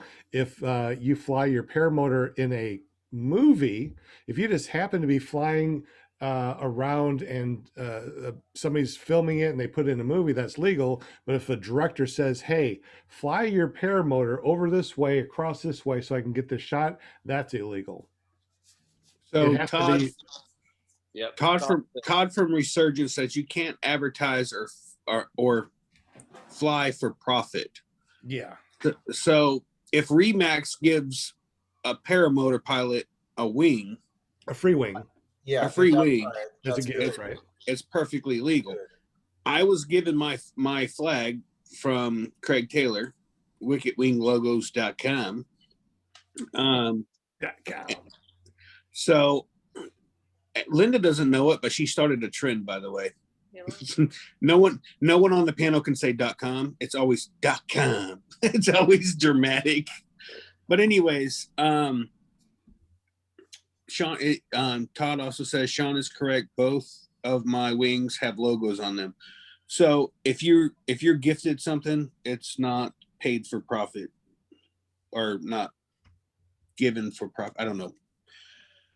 You're not paid to fly. You're given something that you end up flying. But that's something. But that's like on your wing, though. But as far as like a banner or something towed behind it, I think there's something that said in the FAR 103 or some of the rules that said that you're not allowed to pull a banner behind you, no matter what it says. It could just be like a red, white, and blue banner. It doesn't have to say anything, but isn't there something that says that we can't have a banner? Todd, where you at? Todd. Because I know that you can put advertisements or something on a wing as long as you don't get paid for it, but still it's that banner thing, towing a banner. I think that is. I'm starting to think that I saw a illegal. video of someone having a guy fly a paramotor with a banner saying, "Will you marry me?" And the guy asked her, was on the ground. When she looked up, saw the banner, then when she turned around, he was on the ground on his knee with a ring. That's how he proposed to her. He didn't propose to her. The reason a guy gets down on his knee is not to propose to her. Shut up, Sean. I know who he's proposing to. And I can correct you because then I'll be saying too much. Yeah, but a banner is like advertising, though. I think that's what they're referring to. Yeah, yeah, They're right. still banners to So you can fly any banner as long as it's not for advertisement. Kent Stamey says if anybody wants to give him a free wing, they can put whatever they want on it. So, hey, I'm the same way. Whatever you want. I don't know about all that. Okay, whatever they want on it, that's kind of broad. I would be careful. with yeah. that. No, I'm seriously. thinking- I don't care what it says. Don't care. I don't care what .com it is. We're gonna put a Okay. picture that Amy sent me from the Yeah. store that her and Kristen went. I will hook fly you up. that, and I will be happy with my new wing. I'm okay with that. Hey guys, I think you'll be happy with it. No, I don't either. I I really love don't chatting think with you y'all, fly. man. I really do, man. But I got a couple other things I need to do tonight. But as far as this chat was about was the fly-in at Moonshiners. Sean, I got you covered, man, on gas. Don't worry about that. Okay. Thank you, bro. I appreciate that. And I know you hadn't received a check from me yet. I'm still calculating. What are you pulling a camper? You gonna get 8 miles per gallon, or are you coming on a No, I'm just Toyota gonna be, Corolla? no, I'm just gonna be taking the Jeep. It gets about good 20 miles to the gallon on the highway. I plan on staying in the Jeep in the back. I'm gonna put I guess a No. mattress or something there. You won't have to do that, Sean. What? Oh hell, that I got a Winnebago. Everybody's got campers. Everybody's got campers. I'm Just fine. decide who you want to sleep with. Well, Hey, I don't know. My wife may not be coming, so I can't say that. You know what I meant. You know what I meant. wait a minute. No, I got a comment about my wife may not be coming. Oh. All right. So, Sean, Yeah. I'm bringing my 14-man tent. If you bring an air mattress and whatever else you need, you can stay there with me. If you're too good for that, you can go spend the night with the Winnebago there. Or I believe Jade, and I'm not going to volunteer them, but I believe they have a toy hauler. It seems like Yeah, there's you can lots have of the different. back bedroom. Seems like there's lots. Well, I'm going to be there for what? All day, the 4th, 5th, 6th, 7th, 8th. I mean, that's 5 days. I can sleep with 5 different people. I mean, Well, with 5, I can sleep in the same. Shut up. You go, man. I'm glad you're my friends, or else I'd disown you. Linda's like, maybe I should go. I was just like back in the background here, just listening to all this. I'm like, oh, okay. You guys. So, Guys, we want to hit Bad Apples, EFD, and Moonshiners. I'll make a promise to you guys. We will definitely make Moonshiners if we don't make anything else. hey, And that's I what will, that's Because I want to see all you plan, too. guys. I want to meet all you guys. And I want a good birthday. I will tell you guys right Brian, now. Brian told me to keep rolling, so we just. Yeah. Oh, No, hey I'm guys, just kidding. I'm having a sneezing fit, and I got something else going on. But literally, I'm gonna bail. Hey, I'm gonna bail. Hey, Brian, y'all take Yeah, care. yeah. man. Hey, we'll see y'all all at a fly-in soon. I can't wait. Sean, dude, Moonshiners, I can't wait. Next weekend, whoever is at Swanee, we're gonna rip it up. Weather's supposed to be awesome. Yeah. Shane, I'm sorry, Skinny Chef Shane. He apparently knows how to cook some stuff, so maybe we'll eat. We'll see. Will be there as well. Will fly, dude. Yeah. Looking forward to seeing you again, brother. No Me doubt. too. Yeah, a few days coming. Heck yeah, man. We're gonna do some barrel rolls and all kind of good stuff. On the ground. You Infinite bringing barrels? tunnels. We can roll over. Heck yeah. Peace out, guys. See you next time. Brian, I hope you don't have hay fever. Hey. Hey. All right. Have a good one. Thanks, Brian. So, Well- if you guys have ever seen the any of the videos from the Moonshiners fly-ins, the scenery is to die for. If you've never, Has Sean, anybody here on the panel right now been to Moonshiners before? nope. Not. Anybody have video that they would like to share? Like post a video of the moonshiners flying in the chat. Maybe if you type in on YouTube, Sean, moonshiners, whatever, because I've watched a couple, or actually, if you go to their page, I think they have video from people The that have Facebook uploaded. page. Yeah, they have uploaded video. The scenery, I'm telling you right now, I am so super excited about just that alone. Yeah. I live in Florida. Everything's flat, so you don't really get rolling hills of any kind. But up there, that's why I was such a big fan of Dave Purdon's is the mountains. I don't know if you call them mountains or hills. I'm from Florida. They were gigantic, so I call them mountains. But Mountains and hills. it was amazing. I've watched a lot of video and it looks like Arkansas. Really beautiful.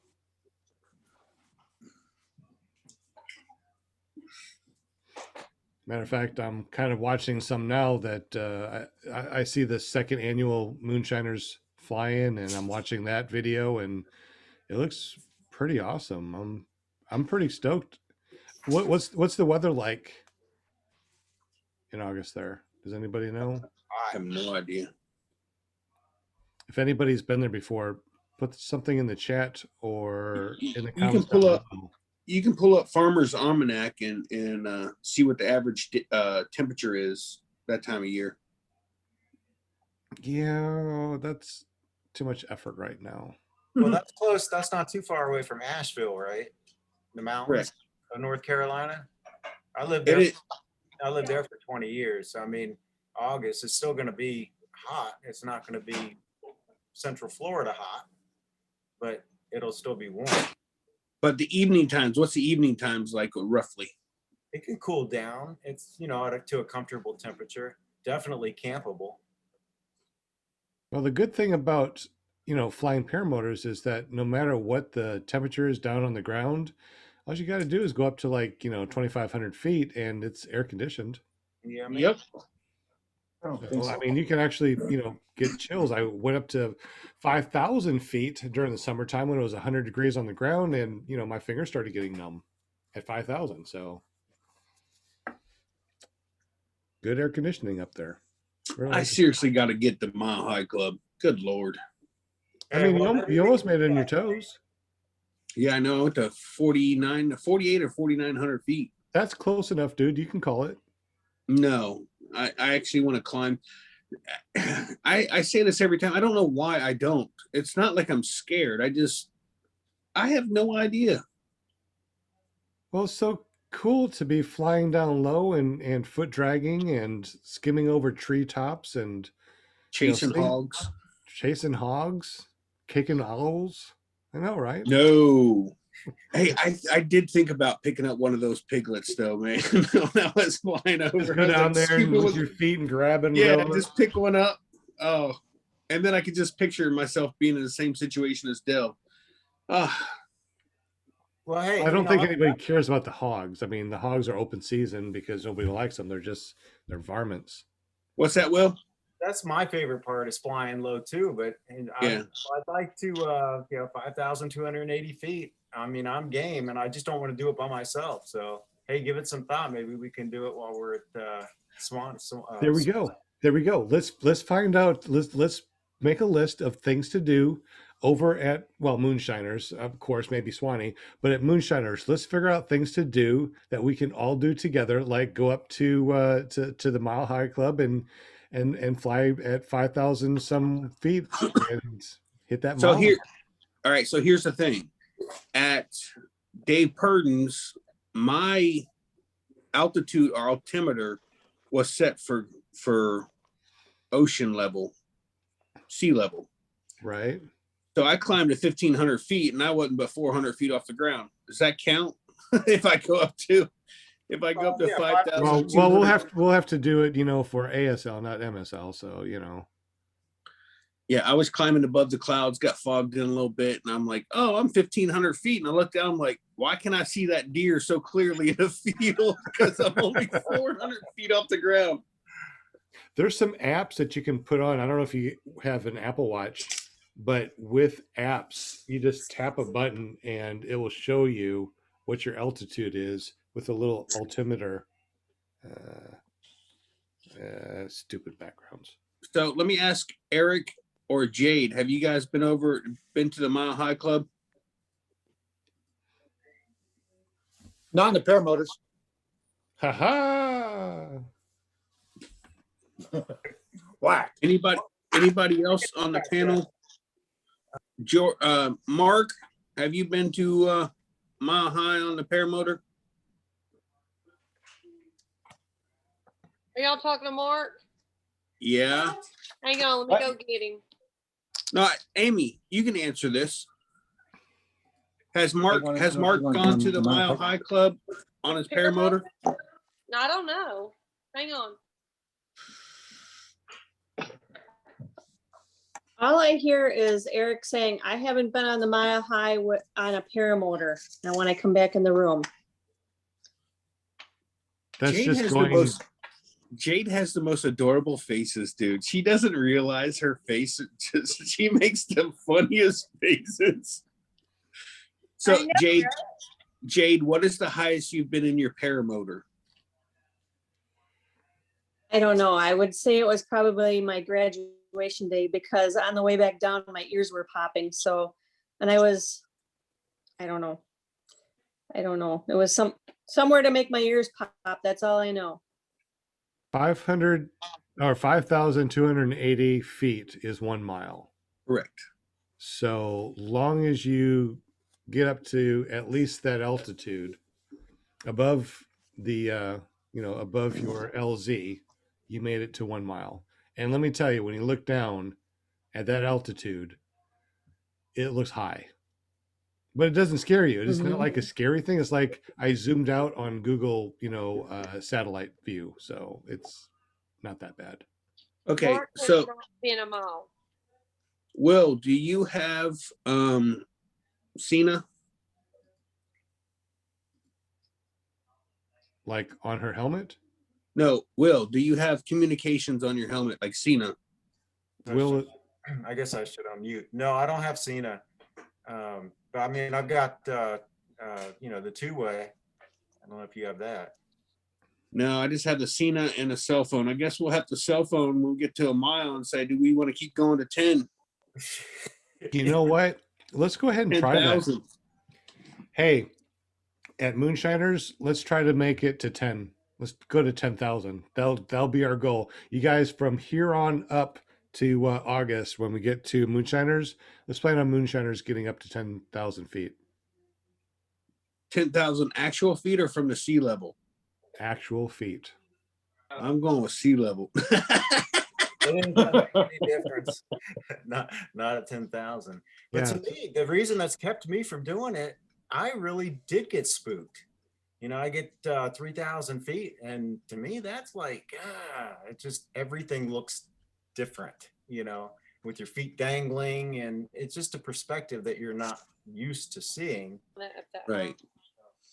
Well, see, when we cross the river here to go to the beach, we suggest anywhere from 2,500 to 3,000 to cross the river. That way, if anything happens, you're in dead center of the river and your motor goes out, you have more than twice what you need to get back. How freaking wide is that river? Well, listen to what I said. You have twice the amount of glide that you need to get back. Okay, in other words, why risk it and land 18 feet shy of the shore when you can go twice as far past the shore? But it's just a safety thing. It's roughly about the shortest. It's about a mile wide. What river is this? It's the Indian River Lagoon. Okay. And we aim for the Where the manatees are. Yeah, we aim for the narrowest part of the river. It may even only be 3/4 of a mile, but at 3,000 feet, you have no concerns if you're like halfway and your motor stops and you can't get it restarted. You can go downwind and make it past because you don't only have the river to go through. When you get to mainland, the west side of the river, you have houses all the way up and down the river. So you got to make it over those as well. So I always say 2,500 to 3,000. I've never gone over that river under 3,000 feet, just for the simple fact of it gives me more than enough time to figure out where I can land. Right. If I have to go pizza cutting back and forth to lose altitude to land in a spot that I want, that I think is good, I would rather that than go, well, I have no choice. I have to land here and then end up in the trees or what have you. Thank you for saying that again. I meant to ask you about pizza cutting. What is pizza cutting? I've heard that before, but I'm unfamiliar with the terminology and what that means. All right, you got a slice of pizza. The crust is the wide point. The tip is your LZ. So if you're going to overshoot your LZ, you just start going back and forth. With each back and forth, you get smaller and smaller till you get closer to your LZ, to where you can land in your LZ. Well, that makes sense. I just never heard it like that before. You never want to turn and go back downwind and then turn back into the wind, because you'll end up further than you really want to be on your LZ. So if you turn and go downwind, you're going faster than you realize. And then when you turn around, you go, oh crap, I'm not going to make it back to my LZ because I went further than I thought I was going to. So if you start cutting back and forth, you can lose altitude and maintain visual on your target at all times. So you just keep going back.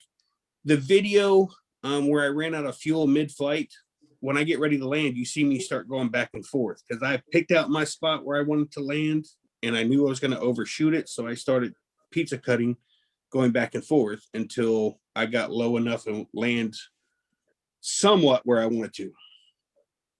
Because I can't land where I Hit over my head. Okay. Next, swing it. I always learn something new when talking with people that, fly paramotors, and I understand the concept and I actually do the same thing, but I've heard you say that before. But when I hear pizza, I think of the big round pie and then the different slices that you make.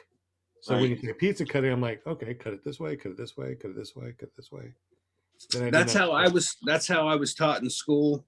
But as a slice, like a diamond shaped slice, you're talking about going this way to the LZ. So that makes correct. Okay. So you would start at the crust, which is wider. You make wide turns back and forth, left to right, going back into itself.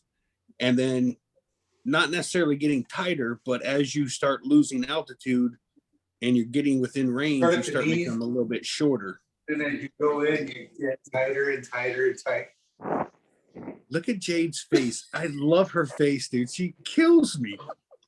She looked at Eric so disappointed. Yes, I heard him. That Eric? Yes. Eric. Yes. I love those two. I absolutely love you, Jade. You guys crack me up. I keep Jade on screen at all times because you never know the face she's gonna make. It's hilarious. And she's eating now, so all you're seeing is watching her eat whatever. What are you eating? I know, it's French silk pie. It's so good. What, eating what pie? French silk pie. What's that? Chocolate with pudding pie. No, it's like mousse, isn't it? Like a mousse pot, like a silk mousse. And then it's got Cool Whip on top. Cool Whip. Cool Whip. Cool Whip. Sounds like the family. Cool Whip. All right. You know if you run out of that silk pie and there's still Cool Whip left, I'm just saying. Eric, you ate it wrong. No. That's Mark's favorite pie. Whenever he goes and wants to buy a pie, he always brings that home.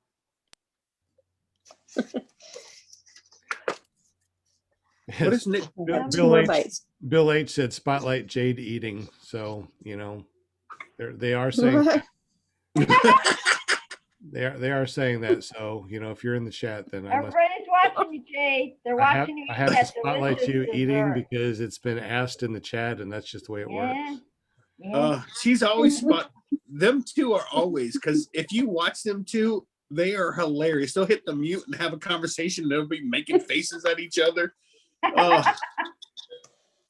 Hey, Jade, you got a little something on your cheek there. I love it. You got a little something on your cheek. She's like, See, she don't care. She's like, oh, screw you. I'm eating pie. Yep. I need Gone to. now. I need to give Bill H a message. I'm in hope, Bill, in the morning. Your internet broke up bad. Yeah, your internet broke up. Couldn't hear you, John. Oh, I will. I'll have to get better internet. All right, just, No, you're just say good it- now. Try it again. just say it again. I was just telling Bill that I'm in hope, and I'll see him in the morning. So you're hoping to meet him in the morning? No, I'm in Yeah, Hope, they're gonna- Arkansas. He's in Hope, Arkansas. He's like Well, 30 minutes away from us right now. Oh. John, you've been under the radar now. They know you're within 30 minutes. All right, just up the interstate. Here we go. So, Amy, what is the plan then for this next weekend or two with the plans that we have? Do we want to talk about that real quick, since since this is all private and no one's gonna hear this at all? I mean, I guess we could say. Well, that's what I was saying, and I sent you that message. I didn't know if you wanted to go ahead and do that, or if you want to do my idea that I sent you a message about. Well, let me look at your message. Oh my goodness! Stop sending me pics like this. What are you doing? Okay. It's just pie. You like pie? Yeah, I like pie. I was just that works. So somebody just texted me and said, just check and see if it works. Actually works. Yes, it works. Who is this? So somebody saw my my phone number and texted me, but they didn't tell me who it was. So yes, it works. Just tell me who it is. God, it only took an hour later. Is that you? Hello? Yeah. That's It was Jim? Jim. It's Jim. So Jim, your area code is 306? And your phone Yes, number is sir. Oh, well, how about that? So I'm texting to Canada? You are. Wow. I'm texting to Canada A? That's pretty cool. Don't you know? Hey, Forget about it. no, that's New York. Forget That's about New it. York. Yeah, that's- Oh, Say sorry. Lordy. With the smelly money. Huh? I seriously can't wait to meet Eric. I mean Jay too. I mean, oh, Jade's gonna be in for a world of hurt. Eric fell asleep the other night when he had smelly money on. Really? Money? What I miss? I'm sorry. Outside. Super. Jim, didn't you have smelly money, maple syrup money? Oh yeah. Oh, Yeah, yeah. I'm not making Forgot that up. about that. I Hey, forgot about Okay, that. but Hey Jim, do me a favor. Turn maybe your I camera. wouldn't view that as smelly. Turn your camera back on. Grab your money and tell us what you said the other day about your money. Because that was Monday. This is Friday. yeah. So even though it seemed like it was yesterday, it was the beginning of the week. So Jim, grab your money. Grab your smelly money. Turn on your camera. Okay, but I gotta go get Oh, there boy. because Putting you're putting Jim on the spot here. I don't know. I gotta go get more. He doesn't want because to I turn his spent it all, camera on. right? Everybody's talking over each other. I can't hear. I know. That's one of Shane's, things. Is like Pet stop peeve. talking over each other. Oh, it drives me nuts. Notice how quiet I am. Well, unfortunately, there's a little bit of a lag sometimes. You have a slow internet, so you're lagging. So you think that everyone stopped talking, and all of a sudden you're talking, but in real life, you're talking over somebody. It's not on a porpoise or a dolphin. It's just an accident. I know. I'm that way. I do that. I do that. It's not on a porpoise or a dolphin, Yeah, I think. but you whaley know you're doing it. Yeah. Well, when That's my Shady. That's my skinny chef Shane. when I get Okay. on Robert's show on Thursday night, he always tells me, "Mom, I'm muting you. Mom, you're out of control." Yeah. So, it's just a normal thing. So Jim, you are being spotlighted right now, so we can see what you're doing. Now tell us what's going on, because everyone in the whole world is watching right now. You have 250 million people watching. Yeah, potential. So He probably doesn't have that pile of money now because he spent it the other day. Oh, I did Whoa. spend it, but I got another. look at pile. That's the thing. that. What? All right. And what does it smell like? Wait, we go to the Okay. casino? What the heck? This one smells Green apple. like Green apples. That's no, pretty broccoli. money.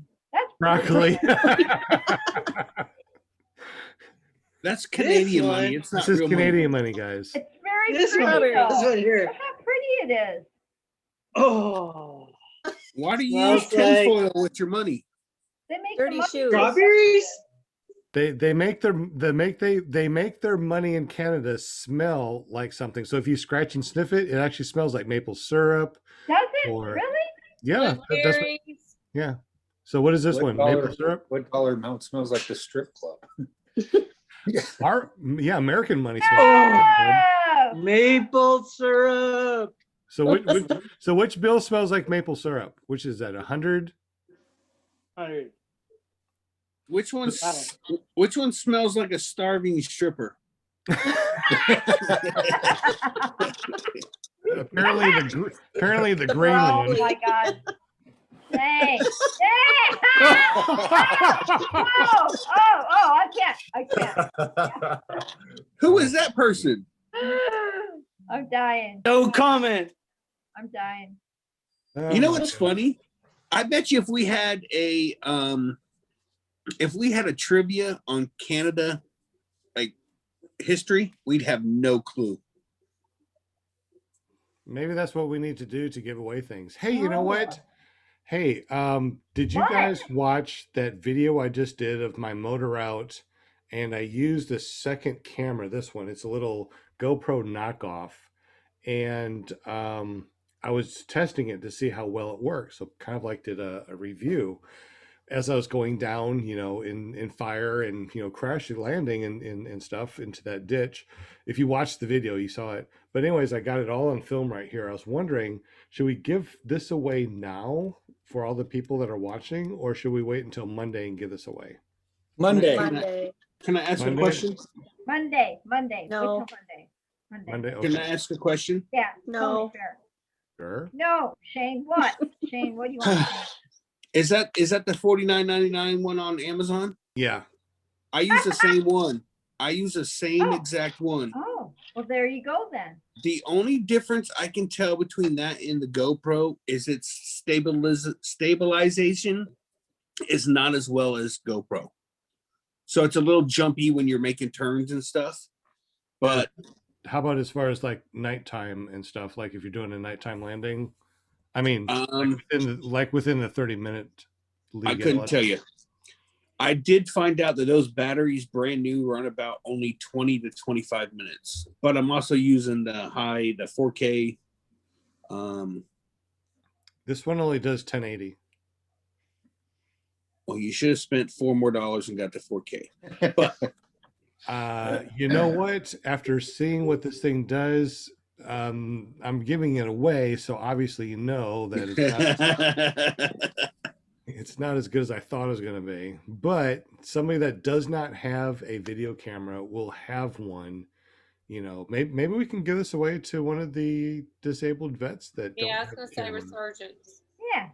You know what I'm gonna. This is the problem, guys. Real quick, just so you know, because Dragon Campers said Sean Simon saved me a drink. That's my son. He's coming over tonight, and he wants some of my vodka, but I think I drank it all. Sorry, dude. No, I got a whole bottle. One of the things that we have to worry about because of Resurgence PPG is that they're a 501c, which means that they have a lot of loopholes and other things that are good for 501c type of things, but bad in other ways. Like, for example, we held a raffle, which was for every $5 that you donate into the super chat, you get one spin and you win something from PPG Smoke. All that money that we just got, we cannot give to Resurgence PPG 501c because that's a raffle and that will get them in trouble. So if we're going to do a raffle or pool money to do something, it will have to be something that we do as ClearProp TV, the company, which we're going to incorporate, by the way. And that's one of the things that we want to talk about is, what do we want this company to be? Do we want it to be ClearProp TV Company, LLC, Inc., or do we want That sounds good. or do we want something else? So that's something that we'll talk about later, as far as like all the ClearProp managers, ClearProp officers. But because of all this money that we are donating, we have to buy something and then give that bought thing to someone, but it can't go through a 501c. Bummer. But that's okay, because what we can do on Monday is we can get a I suppose we can all put in names of the people that should get something because they're good people and need something, and we can buy something for them and then donate it to that person, but we just can't go through the 501c because that's illegal. So there's a lot of things that we have to do legally so the 501c doesn't get in trouble. So for-profit company to a nonprofit company, there's a lot of legalities and loopholes and tape that we have to watch out for. So we'll be dealing with that also. But we can, Okay. Yes. Your damn keys, which is Jordan, which is Fly Baby Fly PPG, is in the house. Just Fly. so you know. What's up? What's up, Fly? Ah, I love your dankies. Hi, He's your Hey, He's Fly. all I know is I hope each and every one of you get to meet him. He's awesome. Your damn keys. I love him. In the chat, if you could text or message yes or no on going to Swanee. Are you going to Swanee? And if so, when are you getting there? He is a very energetic young man who does not seem to stop the entire time. I totally relate to him. I do. I think he walks in his bed, continuously moves, because I can't imagine him ever stopping moving. He's always moving. It's he's my spirit animal. He's jumped in our after show a couple of times, and I get exhausted listening to him. I mean, I can't keep up just mentally. I mean, there's so much energy. I mean, it's like he's like, how does he do it? I would love to have that much energy. Oh my God, Amy, where are you at? I know. She left for a minute. I got something to ask her. Seriously. Where'd she go? She's gone. Seriously? Yeah, I mean, the camera's on, but they're not there. So okay. Maybe she had these doggies outside, Shane. Hold on. Let me tell you what happened. No, this is no exaggeration. What? So Amy and Mark came to our house. Okay. We had another couple come over.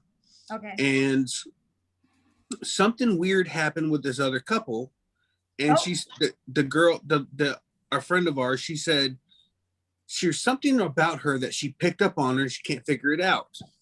Something like spiritual, if you will. And I'm not into this stuff. Okay. So for years we've had these candles that you have to turn on for them to. It looks like a fake flame or whatever. Okay. And it's got my son's picture wrapped around it. So when the candle's on, you kind of see his picture in the candle. It turned on for no reason and would not shut off. No one messed with it. It just literally came on. I took the batteries out of it, put it on off, put the batteries back in it. It ran for like 8 days straight after she left. Whoa. And some other things had happened to this other couple of mine. And now this friend of ours says, there's something wrong with her. She's got spirits around her or something. So I wanted to ask her about it. And I just remembered it. And now she's not here. If they're doing anything in the bedroom, she'll be back in 30 seconds. Oh my gosh. I heard you, Hey. and that was not it. Well, whoever's in the room next to mine is sure making a hell of a lot of noise. Where, Amy, did you hear my story? No, I was folding some towels. Okay, listen, I'm being dead serious, all jokes aside. All right. So you met Brian and Rachel and their daughter, Violet, Yes. right? Yes. When they went home, I guess they had some phenomenon, some spiritual stuff happen at their house. Yes. And then after you guys left, we had a candle that's a electric candle. It looks like a flame flickering or what have you. Yeah. Nobody messed with it. No one touched it. And all of a sudden it just came on for no reason. Wow. And it would not go off. I turned it off. It's remained on. I took the batteries out of it. It was still on the off position, put the batteries back in, and it burned for like 6 days after that. Really? the ghost. Yeah. Is this like a joke you're leading up to? Is this Nope. for real? Nope. This is dead serious. I totally believe this. Wow. I totally You know Watch- what? spiritual. Watch this. Let me summons the wife. Let me tell you this. You know what I think? Huh. I think it's because we were talking about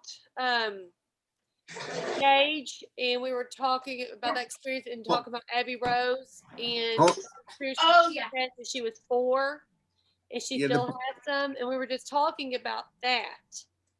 And I think that might be why. Okay, so Krista just came into the room. What had happened with Brian and Rachel? Rachel had someone's like looking at her. While she was sleeping, she woke up. No, she was doing her makeup or something, and someone was just like standing there looking at her. Okay, because when we were there, what she talking about being woken up when she was sleeping Yeah, but this Yeah. this was completely different. after we left. Yes. Wow. And then tell about the candle. Okay, so then we got home from camping, and then a candle that's battery operated that hasn't been lit in a long time, all of a sudden the light was on. I was like, okay, that's weird.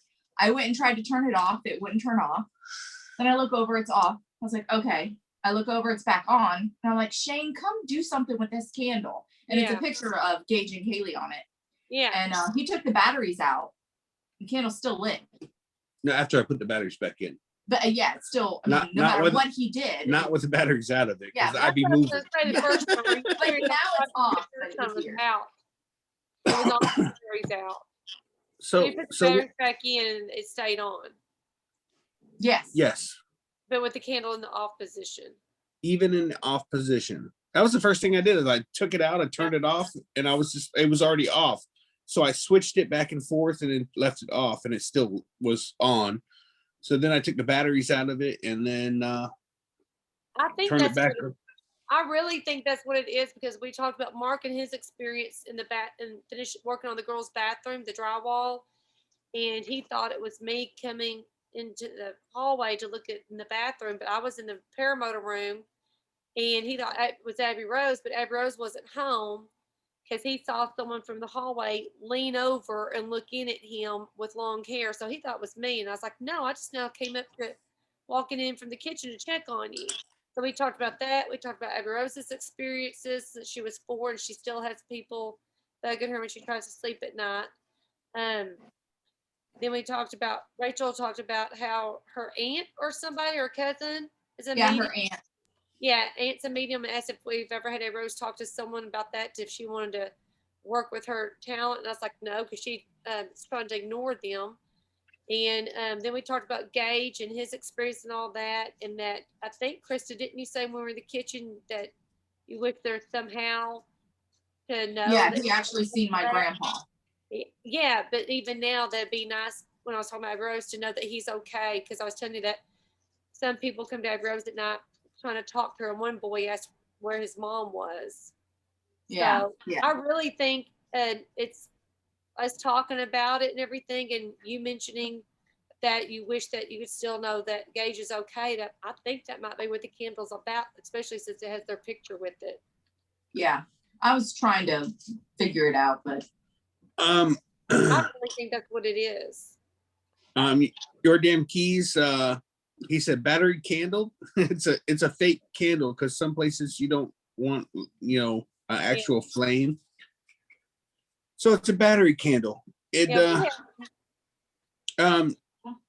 Anyways, I totally just, it hit me right now. So I was just like, oh my God, I have to ask Amy because yeah, we talked about it earlier and I totally forgot. Yeah. But yeah, you're not welcome back at my house, you creeper. Hey, no, that's Krista's fault for wanting to know the Gage is okay. That she said she wished that there was still some way to know he's okay. Yeah, I, it's all you good. know, I totally get it because I'm okay. I gotta tell you guys, I'm like I'm like hanging out, you know, whatever. I have my little space upstairs here, and this was my grandma's, you know, this is where my grandma lived or whatever. And I'm very much into the spiritual thing. And I swear to God, the first few nights when I came up here, whatever, and I went to sleep, I got up in the middle of the night, I felt her presence in this room.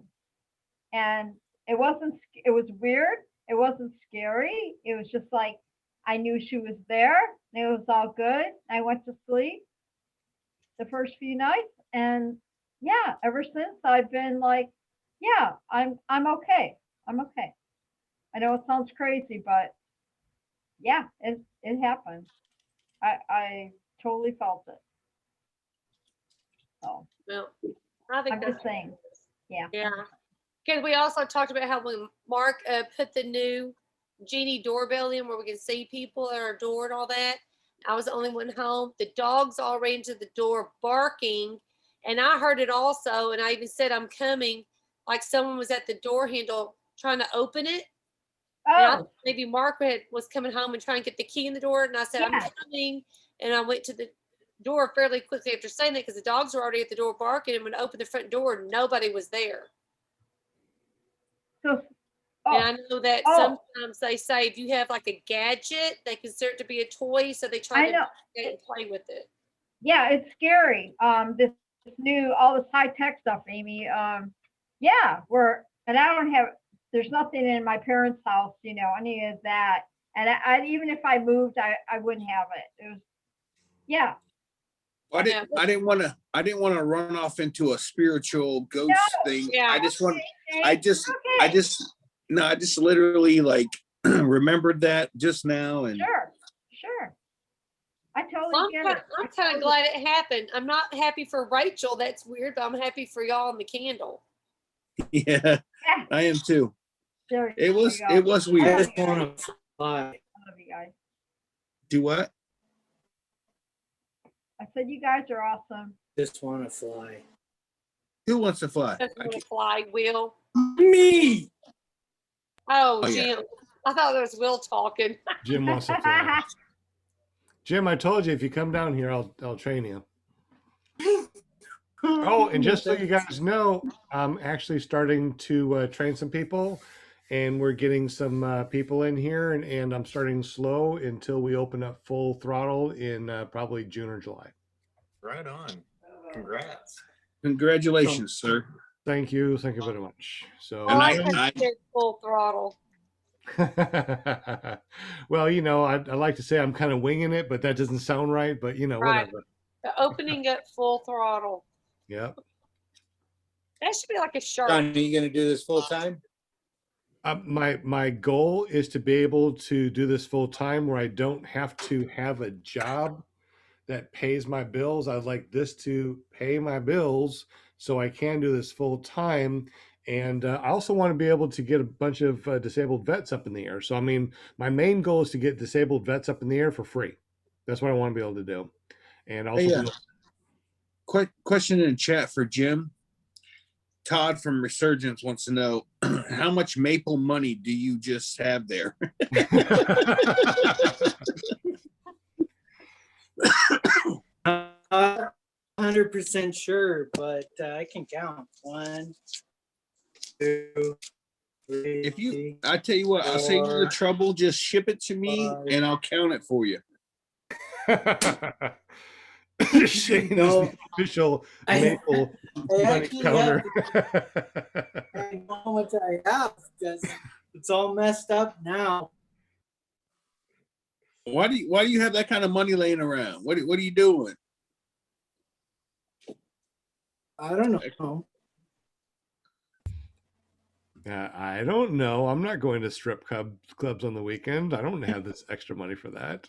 He does have a special printer. Oh my God, Jim, do you have strip clubs in Canada? I don't think so.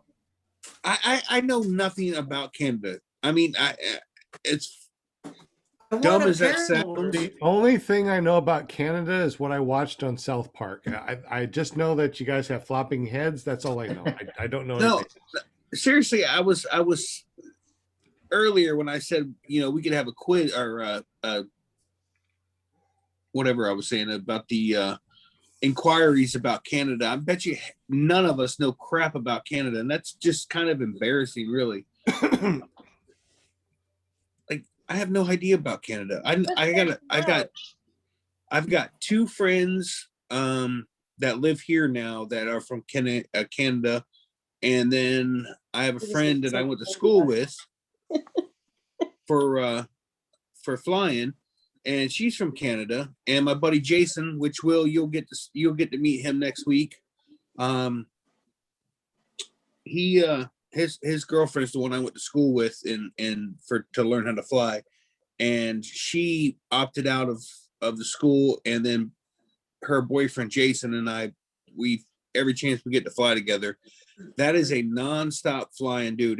He don't care what time of day it is. He's like, hey, I feel like going to fly. You going? I'm like, no. And he's like, all right, I'll be back. And he won't come back until his tank's empty every doggone time. But Kent Staney's out. He's heading out. He's had fun, but he's got to go. Kent Staney is leaving the chat. Is that what you said? Yeah. I guess he's got to go to work, or I don't know what he's doing right now. So in Canada, what's actually in Canada? I mean, we have Quebec and maple syrup, maple trees, hockey teams, really good hockey teams, Toronto, and that's all I know. They do not have Canadian bacon, just so you know. I do know that. No Canadian bacon. Jim, in my line, is not. Jim, it's not Canadian bacon, is it? It's called back bacon up here. And I'll tell you, it is intense. It is not like Texas Canadian bacon. It is pea meal is what we call it. And it's like the tenderloin wrapped with pea meal. And what is pea meal? Like a corn. I like to wrap my penal around your tenderloin.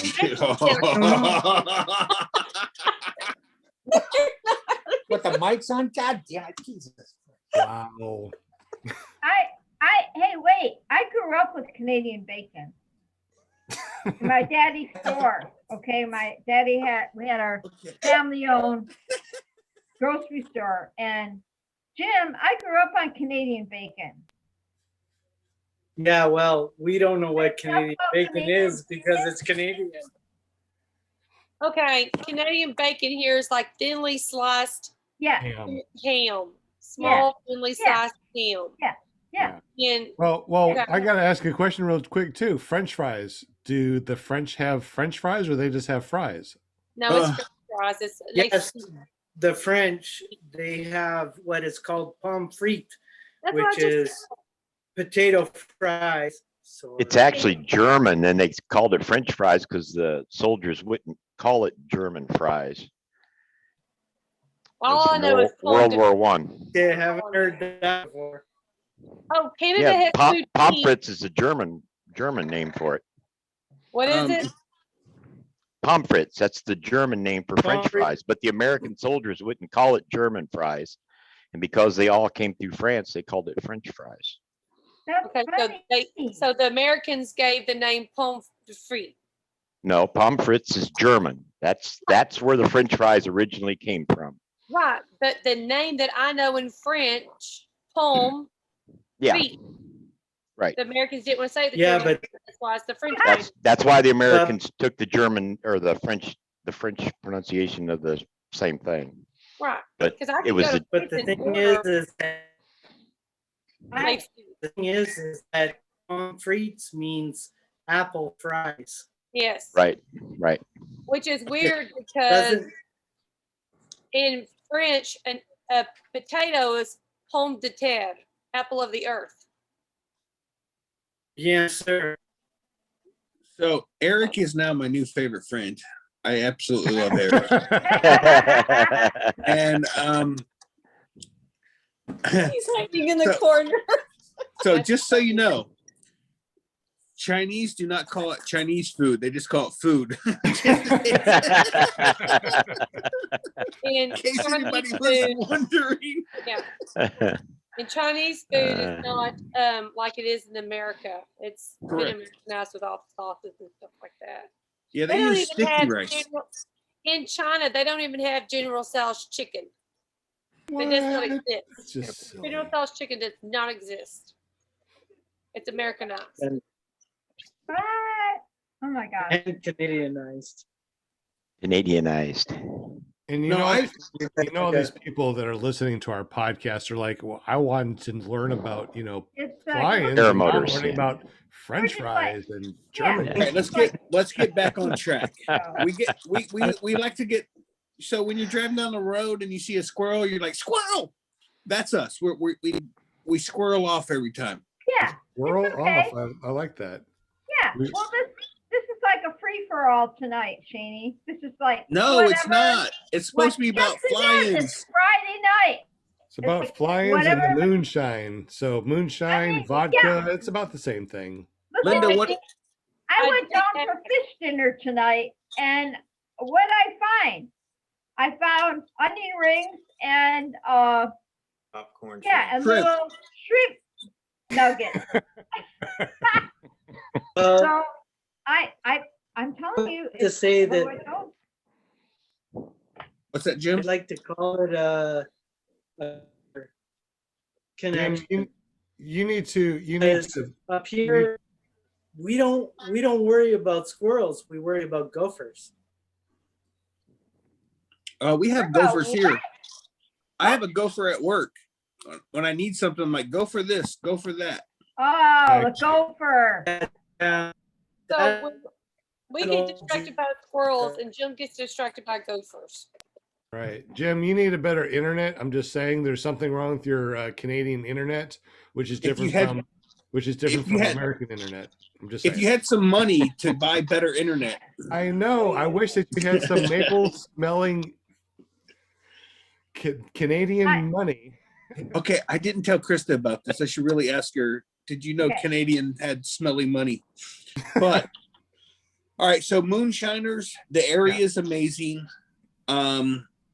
If I don't know how we can set it up, Sean, to where we all can block off a section. I mean, they were talking about it being almost twice as big as it was last year for this year. I'm thinking maybe. That's going to be super hard to say, hey, we need 15 spots saved.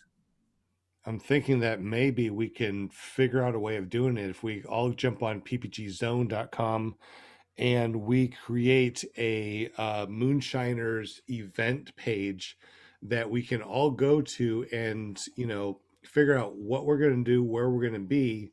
Maybe we can do something like that. And I still want to get up to 10,000 feet. What does that have to do with booking, or not booking, but getting the same spot all together? Like, so Swanee next weekend is not going to be as big as it was a couple months ago, but I'm still worried about just trying to get 4 spots saved in one little area. You're talking twice as big as last year for moonshiners. I don't know how it's going to be plausible to, that's a big word for me, and I used it correctly, to save that many sites all in one little area. I don't know, but all I'm saying is that if we can somehow figure out how many people are going to be part of the clear prop gang group, whatever, and figure out how many people that's going to be, and maybe we can all get there at a certain time and get into one particular spot. I don't know. We got plenty of time, thank goodness, to figure this out. It's about 10 hours for me to drive there. I am going to leave here after work the day before. I plan to drive over all night long to get there. And so I would probably get there. If I leave here around 6, I'll get there around 4 in the morning, probably 5. Would you leave your headlights on? Oh, yes. And I will insert a backup beeper into my personal vehicle. And I will just leave it in reverse with the brake light, or with the emergency brake on, and just wander around and try to find a spot. Will you turn on, like, you know, maybe some generators or something to make sure there's lots of noise? No, but I do have an inverter. It's kind of quiet, so maybe I can take the muffler off of it or something. I don't know. There you go. That probably will work. All right. So we'll figure out something. I mean, we got 155 days. If you go over to ppgzone.com, there's actually a what do you call it? A countdown for the moonshiners flying, which is really, which is kind of depressing, by the way. Why is that? 155 more days, dude. That's gonna go by so quick. Look at. I mean, it was. But just, we got bad apples in the meantime, and anything else you guys got? It was just January 2020. Here it is, March of 2021. Yeah. No, that just seems like it's going to take forever. We say that, and we're going to be talking about look how quick it was to get here, and then we're going to be talking about in 2022. Remember back in 2021 when we got together, and it was warm. We are old, and time flies so quickly. It's so ridiculous. So anyway, you go to ppgzone.com and check out the event page.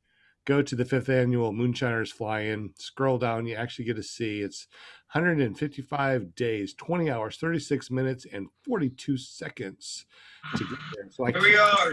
Hey, Sean, I sent you a link, a YouTube video of the 2nd annual Fly-In when Shane was talking about scenery. I didn't know if it might have anything good to share. I saw that.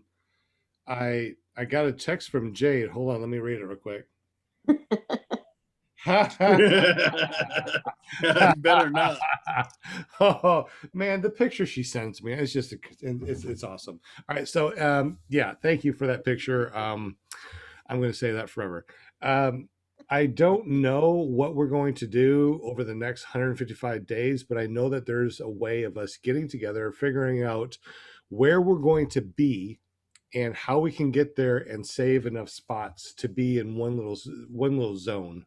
I know we can figure it out. Jade, I don't know, dude.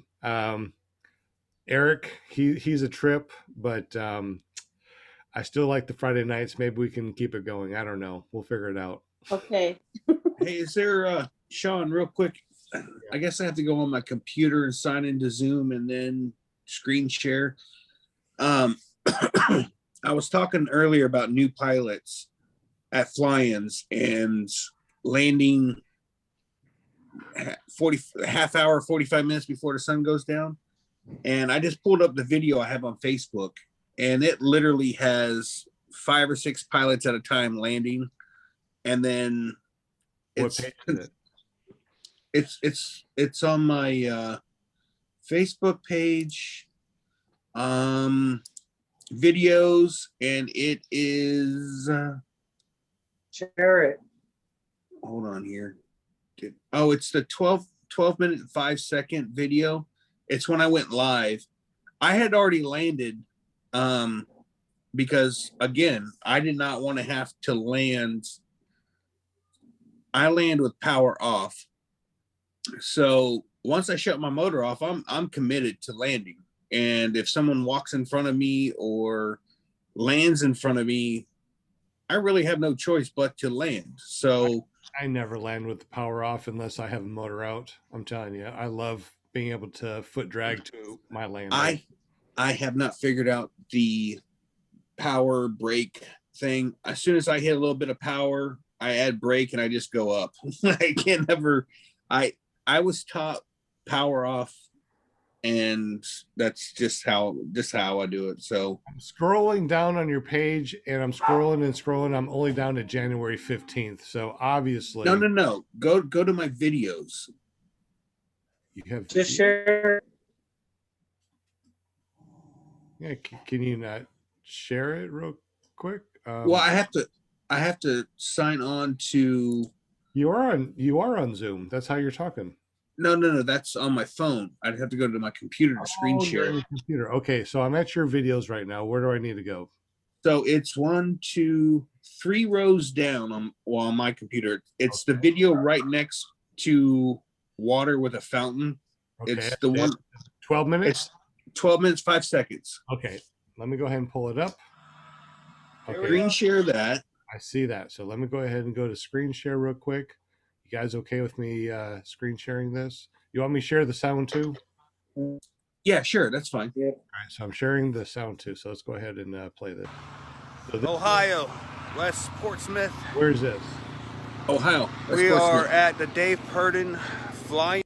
Here comes all the pilots coming into land. Look at the obstacles, by the way. You got to go over campers, trucks. And people in front of you videoing you coming in for a landing. Uh-oh. So, all these people have to land, gather the wings, Here they all and get come. off the field before. Oh, there's a bunch of them. Before you come in and land. So there's obstacles nonstop on this. It's crazy. I would just foot drag to where I'm Freaking parked. beautiful out here tonight. I just foot dragging to where I parked, and then I'd be right next to where I need to be, instead of just coming in like that.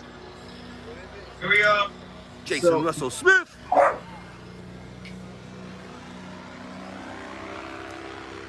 I'm Are trying. you happy to be here? Are you happy? Let me ask dogs. you. Are you happy though? But are you happy? Are you walking yourself today? Are you walking yourself? Congratulations. Stop leaning on me. Puppy dogs are always happy, aren't they? No matter what. Yeah. Look, there's like little to no wind, Yes. but there's so much turbulence up there because of all the paramotor pilots. Oh, I didn't even think about that. Yeah, lots of Brian, Yeah, that was something don't else do anything dumb, Brian. You Just go. You fall in behind Russell 4 or Smith. 5 people, Coming in. and you hit all their rotor. It was something else. Like, I'd never experienced any of this. I did very well, but it's just when you land Good job, As a- Jason. as a new pilot, it's kind of overwhelming when you come into land at this time of night. And the later it gets in this video, the more people start Chris, piling Krista, into hello. the LZ, and it gets hectic. Dude, Is this the only little LZ that Pilot's there still up is in in the this air. entire flying? Is this just this little spot?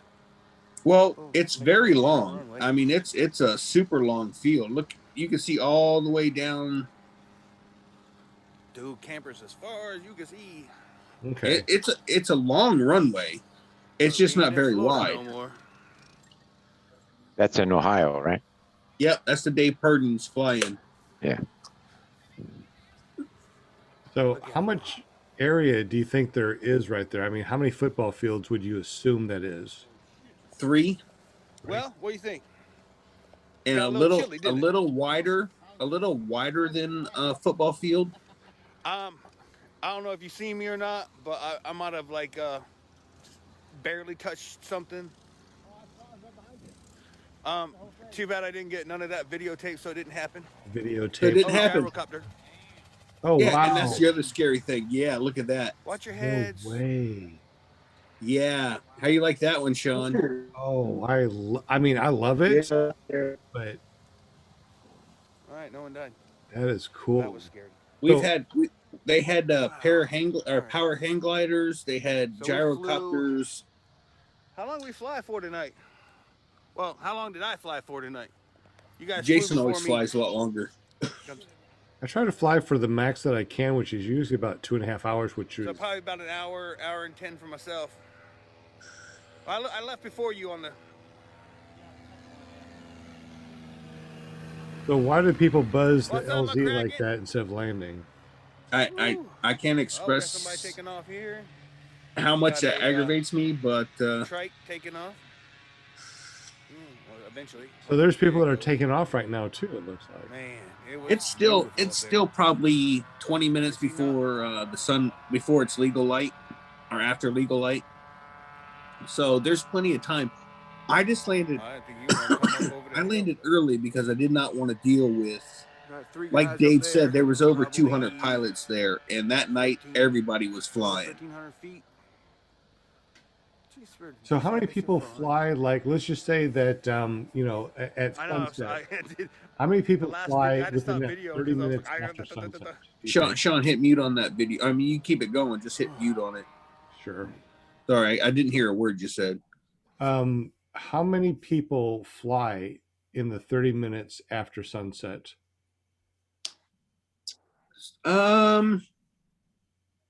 Maybe half of them. Okay, so there's 200 people out there, and you're saying 100 people are still flying 30 minutes after sunset? Is this your tent that you're talking about? Yeah, this is the one. This is the tent you'll be staying in. It's 3. We could put 3 queen mattresses in there and have room for 3 paramotors. Just so you know. Wow. I would say with the half hour left, maybe 70, 75 pilots in the air. No kidding, that many. And I will tell you right now, there was probably 5 or 6 that came in. Well, let's just say some people turned on some headlights. Interesting. So, wow. Are the people that are coming in like during strobe time, are they like really experienced pilots? I would assume they are. Again, I was still within 75 hours on my motor at this fly-in within the first year. Actually, it was before my first year. What's it say, Sean? When was the video put out? I can't see that part right or now. What about the comments? Can you see the comments when they were? No, it looks like I can move our faces. September 4th, 2020, and we have 29 comments. I guess I can turn on. So this is 11 months into flying. And that the guy in the green shirt, that's Jason, by the way. So be looking for him. He's going to be there before I will. Swanee. I'm looking at the comments. It's like, oh, Linda Anderson actually says, "What's for dinner?" Oh yeah, I was actually making stuffed green peppers. That's awesome. Looks like you get a lot of good landings. You haven't had any butt landings or messed up landings. So apparently, no, I did not I didn't catch anybody really messing up too bad. Real quick, just wondering, the people that are coming in, their strobe lights, are they really good and bright strobe lights, or do you think they're kind of like, maybe half-assed, maybe bicycle lights or something, or are they really good, legal strobe lights? Well, somebody uses a bicycle light. No, I'm just kidding.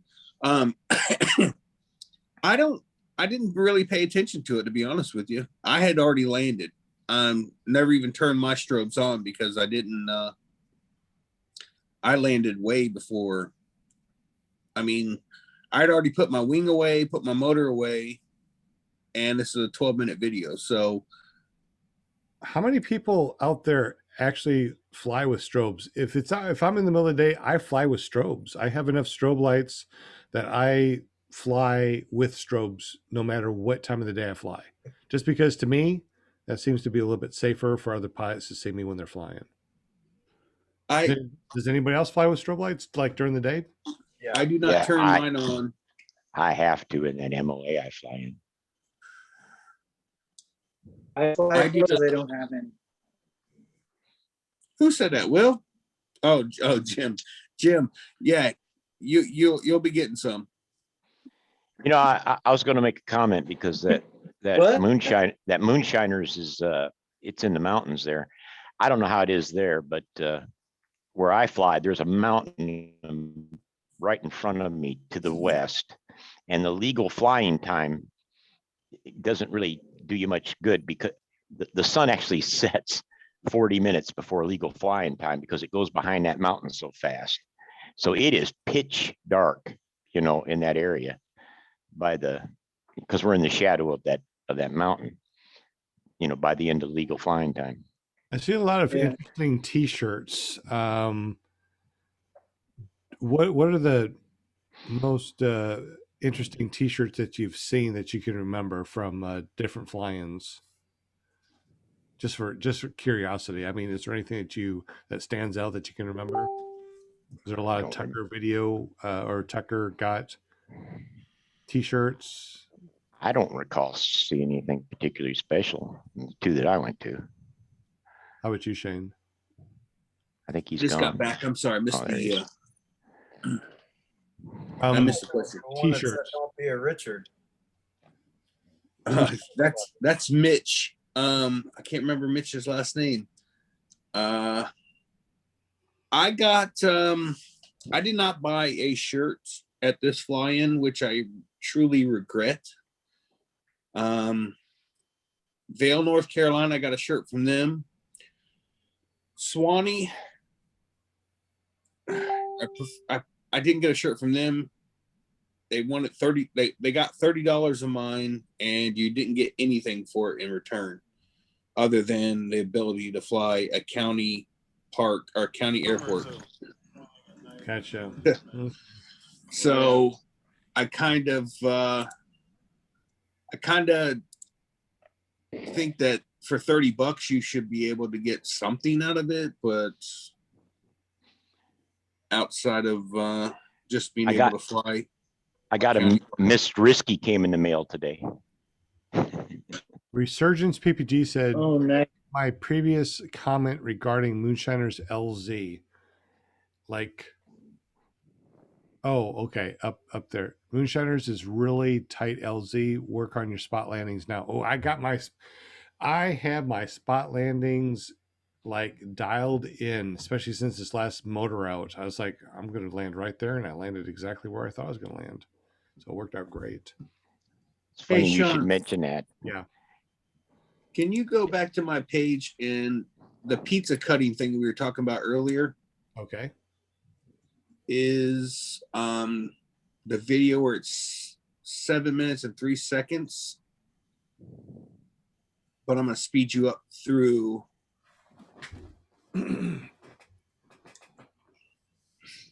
It's the next row down of videos. The second one from the left. All right, let me go ahead and go back there because I closed out that. So let's go to video. Sorry. I just remembered this. Go to Shane's. Wait a minute, where's videos? Hold on. I think I clicked the wrong thing. Videos, click videos. Sorry, the vodka is kicking in. Shane's videos, and go down to 1, 2, 3, 4. The fourth row? 1, 2, 3, 4. Yeah, fourth row, second one to the left. It's 703. 703. Got it. Okay. So let me go ahead and click Then, that real quick. then just fast forward to 2 minutes and 36 seconds.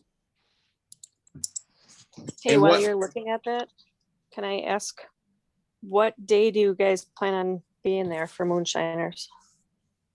I'm leaving here on the 3rd after work. So I will get there in the morning. I will What- be there for every What day is that? Thursday or day. Whatever August 3rd is, Wednesday. Wednesday? So you'd be there Thursday early Yeah. morning? Yes. Sean, Okay, fast 'cause- forward to 2:30, I think it is. Eric's talking that we'll leave Tuesday night after work and then probably stop somewhere in middle Illinois or so. Out of fuel. Okay. Out of fuel. All right, trimmers in. Yep, that's the first thing I do. Trims in. For motor out. Going It down. looks like you're about at least 3,000 feet. All right. 2,500. I'm at 2,500. Okay. But yeah. All right, we're gonna come back over. see the large light green area? That's the compound. All right, so this block right here is where I'm gonna go. There's power lines. I'm I can almost pick up over, from here.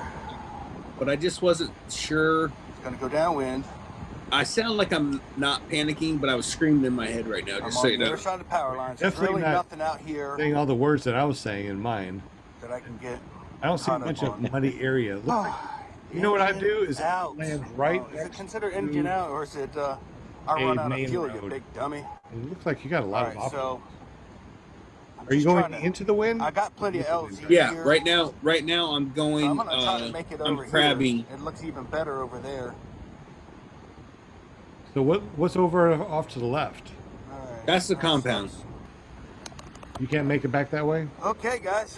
There's power lines. Here I'm we scared are. to death to fly over. Gotcha. We are You got smoke out landing there, don't you?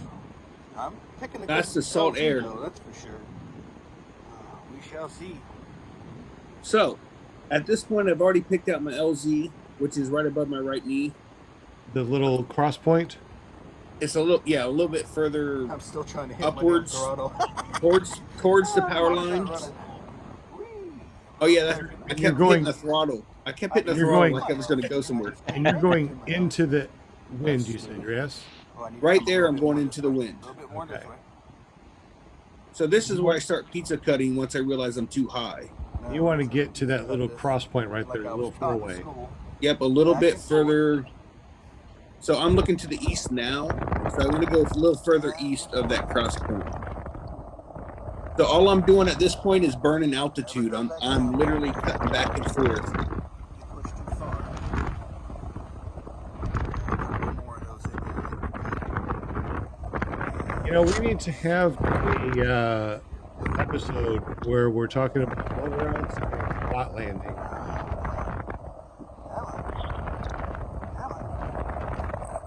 I'm talking like I'm not scared. I was so effing scared right now.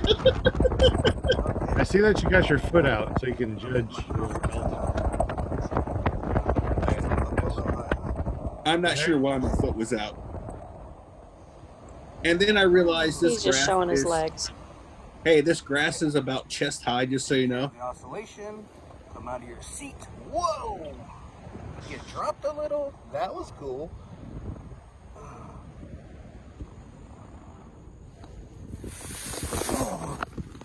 Oh, you made it right next Come to on the the road, road like which a is awesome, like a boss. dude. We'll just walk us back to the. I'm talking shit now because I survived. And you're right on a road, which is perfect. Somebody can come and pick you up, which is exactly what I was looking for, is to get next to a road. That wasn't so bad. You can drop a pin. It wasn't so great either. Check out your tracks, man. That was perfect. Yeah, my skin marks. Yeah, to me, it looks like you did exactly what you're supposed to do. Find a road, find a place that you can, land, that somebody can come pick you up. That's not next to power lines. You didn't get snagged on anything. It looks perfect. No, I called the guy that I was flying with and said, "Hey, this is I dropped my pin." I said, "My keys are in my truck. Just push the button and it'll start and come pick me up." He's like, "All right." So it's just me waiting on him. But this is my very first true ran out of gas. I ran out of gas during class, but I was warned that I was going to run out of fuel, and I literally did 30 seconds later. But I was right over my LZ, so it wasn't a big deal. So why did you fly knowing that you didn't have enough fuel to get to where you were supposed to go? So what happened was I had no intentions on doing a cross country. And when I got ready to take off, I only put in 8 liters of fuel. And when I was getting ready to take off, they're like, hey, we're going to go cross country if you want to go. And they said they weren't going that far. I was like, sure. Well, it took over 35 minutes for everybody to get off the ground once I took off. So for 35 minutes, I flew around in a circle. And then when they came... Sorry, that was me. That was your last video that started playing. I didn't realize that it was still playing. Sorry about that. No worries. So it took 35 minutes for these people to take off. And then once they got on the air, I was like, I'll just go for a little while and then I'll turn around and come back. Well, the winds changed. We went from a headwind, and when I turned back, I was into a headwind. So I I climbed as I just casually climbed to get to a safe altitude to give myself some time to figure out where I was going to land. And that's how I ended up running out of fuel. A little late. Eric or Jade, Will, have you guys run out of fuel? No, but I've come pretty darn close. I'll show you a picture of it here. So it's going to take me a little while to find it, though. That video I just shared, or Sean just shared, that thing never gave me any warning it was about to die. It literally was just done. I was like, oh. Try to restart it in the air by any chance. I restarted it. I got a video of that. The very first time I hit my kill switch, adjusting my chest cam, my phone, you see the red button right in the camera just go bloop. And it was so funny because I never realized just how quick I went directly into panic mode. And I was high enough that I had 45, 50 seconds to figure out what to do, on top of another 30, 35 seconds of where to land. And it surprised me personally, it surprised me just how quickly I went to direct panic mode for what, I don't know. You have all day, you have ample amount of time. I think I was like 500, 600 feet in the air and I hit my kill switch. That's a good minute and a half, 2 minutes of floating. Why did I go right directly into panic mode? It was a lesson I learned that I'm thankful for, because it really shows how much time the glide ratio.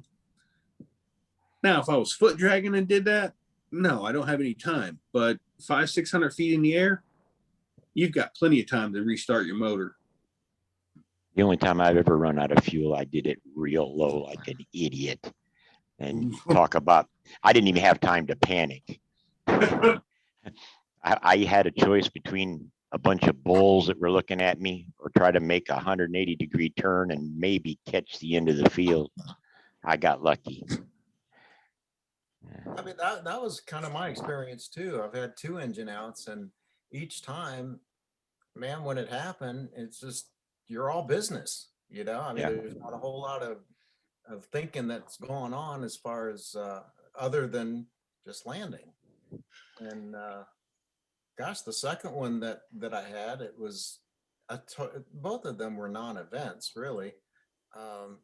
It was just almost like a normal landing, you know. There's the field, there's where I'm going to land. And so non-eventful because of the pilot that you are. Or the training that I got, or right. That's what I mean. The pilot that you are, whether it's your training or how much experience you have in the air. Vail, North Carolina, I took flight, ran into the wind, hooked over some houses, and my silencer blew apart. The stuffing clogged up the end of the exhaust and my motor died. And I had a choice. I could try to make a 180-degree turn to go back into the wind, or just land crosswind into some tall grass. And I was like, I'm not risking, because I was only maybe 70 feet in the air. Right.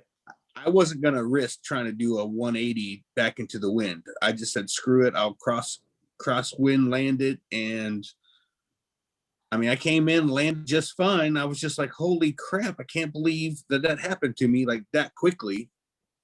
And I like you said, the training, I truly believe between the video of me hitting my kill switch and that situation with my training, I think it's all made me a better pilot. Like, cause I could look back at this 28-second video of me hitting my kill switch and how quickly I panicked and went, when I restarted the motor, I thought to myself, I said, why in the hell did you go to right to panic? Like, no, don't go to panic. Go to figuring out what you're going to do next. I went right to panic. And honestly, I watched this video several times. I don't know. I'd say every 2 months, I'll at least watch it once or twice. Just for the simple fact of remember what you did wrong so you don't make that mistake again. And, you know, when that motor died on me, I wasn't even probably 70 feet. I was probably maybe 50, maybe 60 feet. I didn't have time. I actually thought about if I banked too hard that I was going to hit the ground. And I just floated it in and landed crosswind and just said, you know what? We're going in. I have no choice. And I stayed calm. And everybody thought they didn't know what happened to me. They didn't know why I landed. And I landed out. And as soon as I got out of the tall grass onto the runway, I laid my wing out, tried to start my motor up. When I did, it shot out a gigantic wad of stuffing from the silencer. And they're all like, oh, your silencer fell apart. We went, took it back to the tent, took it apart. Yeah, it fell. It was all the fiberglass, the carbon fiber, whatever's on the silencer was all soft. And yeah, pre-maintenance, guys, you'll find that out. I never once ever looked at my silencer, never even thought about it. I always looked at the exhaust. And how long did you have that and that happened? I mean, was it like 500 hours, 1,000 hours, or what? No, it was within 90 hours. Yeah, it's supposed to be, you're supposed to change that packing every 100 hours. Yeah, I didn't make it. I think it was maybe in the 80s, because I actually ordered one and had it overnight delivered from Vail. And as soon as I ordered it, some guy walking by heard me say, I just ordered a silencer, it'll be here tomorrow. He's like, I got a brand new one. Just give me the one that you're getting tomorrow.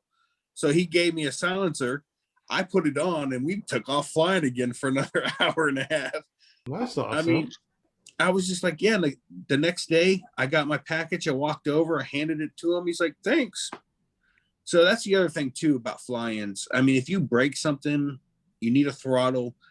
Dude, if you wander around asking for the parts that you need, somebody will have it. Whether they'll give it to you, whether you're going to pay for it, that's just the situation you're in. But if you want to fly, you'll do whatever it takes. You know what I mean? So Hey, I found that photo. Can I share my screen? Is that what I do here? Just share the screen? Yep, screen share. Make sure you turn off your porn first. Yep. Okay. Yeah, I got it. And also, Todd's in the house, so welcome, Todd. Welcome, sir. Okay, can you see that? I see actual photo. What am I looking at? That is no fuel. Yeah, that's how low fuel. That's the closest I've come to running out of fuel. That is, I don't know that the engine didn't even sputter. So, and it had nothing to do with me timing things perfect. It was just, I was early in a brand new pilot, and I just wasn't paying attention. I was so into the flying that I forgot to think about the basics. Photo. What am I looking at? That is, no fuel. Okay. Walter, hit mute. Walter, hit mute. I just muted him. Okay. Yeah, so that's the fuel tank, and that's the little bit of fuel that was left after I landed. That's really awesome. I always try to land with at least a half an hour of fuel left. So I try to fly for 2 hours, knowing that I have 2.5 hours. But real quick, since we have Todd in the house, Todd, tell us a little bit about Resurgence PPG and the differences that we have, like we talked about earlier, where if we do a raffle, it may not be legal for a 501c. What is that all about? Maybe you can help us out with that. Yeah, so in North Carolina, it's not that it's illegal. What would happen is if the state of North Carolina determines that donations and funding that we've received has come from raffles, they'll identify that as gaming. And there's not a specific number or a specific monetary value that North Carolina has identified. But what I found through my research is roughly, you can do a couple raffles a year and, you'll be safe. The state of North Carolina won't get bent out of shape about it. But if you do go and start doing them, every single month, or you have an excessive amount of donations coming in by that means, they will require our organization to actually file as a gaming organization, and we have to purchase a gaming license from the state. So it throws in an entire different level of regulations that we'd have to follow. So what is something that we can do to make sure that we're legal and nobody gets upset at this type of thing? One of the things that we want to do is to, do what we do, try to get, donations. But, if we are able to buy something for a disabled vet without saying that it's for a Resurgence PPG, is there a way that we can gift something straight to like maybe a Resurgence alumni? If you guys do a raffle and you take those proceeds, and from those proceeds, you either pay for a training slot or you purchase a piece of equipment, and then you take those tangible goods and donate them to Resurgence, that's completely fine because that's just a single item donation. But just as long as there's that step of separation between the funding coming in directly from a raffle, it won't be identified as gaming, a gaming profit for us. So if you guys were to do a raffle and those proceeds turned around and, you bought some GoPros or radios or, a motor or whatever the case may be, and you take those items and donate them to Resurgence and say, hey, we want to go to, this veteran or these veterans, that's completely fine. Okay, good. Real quick, since we have you on here, what are some of the things that the veterans need that we can either get from maybe for donations themselves or pool up some money to buy for Resurgence alumni? So right now, we're in a good spot and a bad spot, and I'll explain that. We've been very fortunate. We've gotten several donations of motors and wings recently. And so I've got one guy that has not been able to purchase his own motor. But he has a wing, and so he has a kiting harness. I think we're getting ready to basically get a dealer to basically loan a motor to him for a little bit. But it's still a situation where it's not his motor kind of deal. So we've been very fortunate in that regard. So we're doing okay on equipment right now.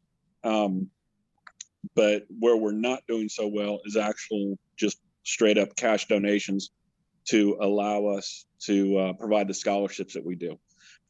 We have a candidate scheduled for training the end of this month down in Florida, and we've got him taken care of, his slots paid for, we're good. But I also have 17 other nominees that have come in since the beginning of January.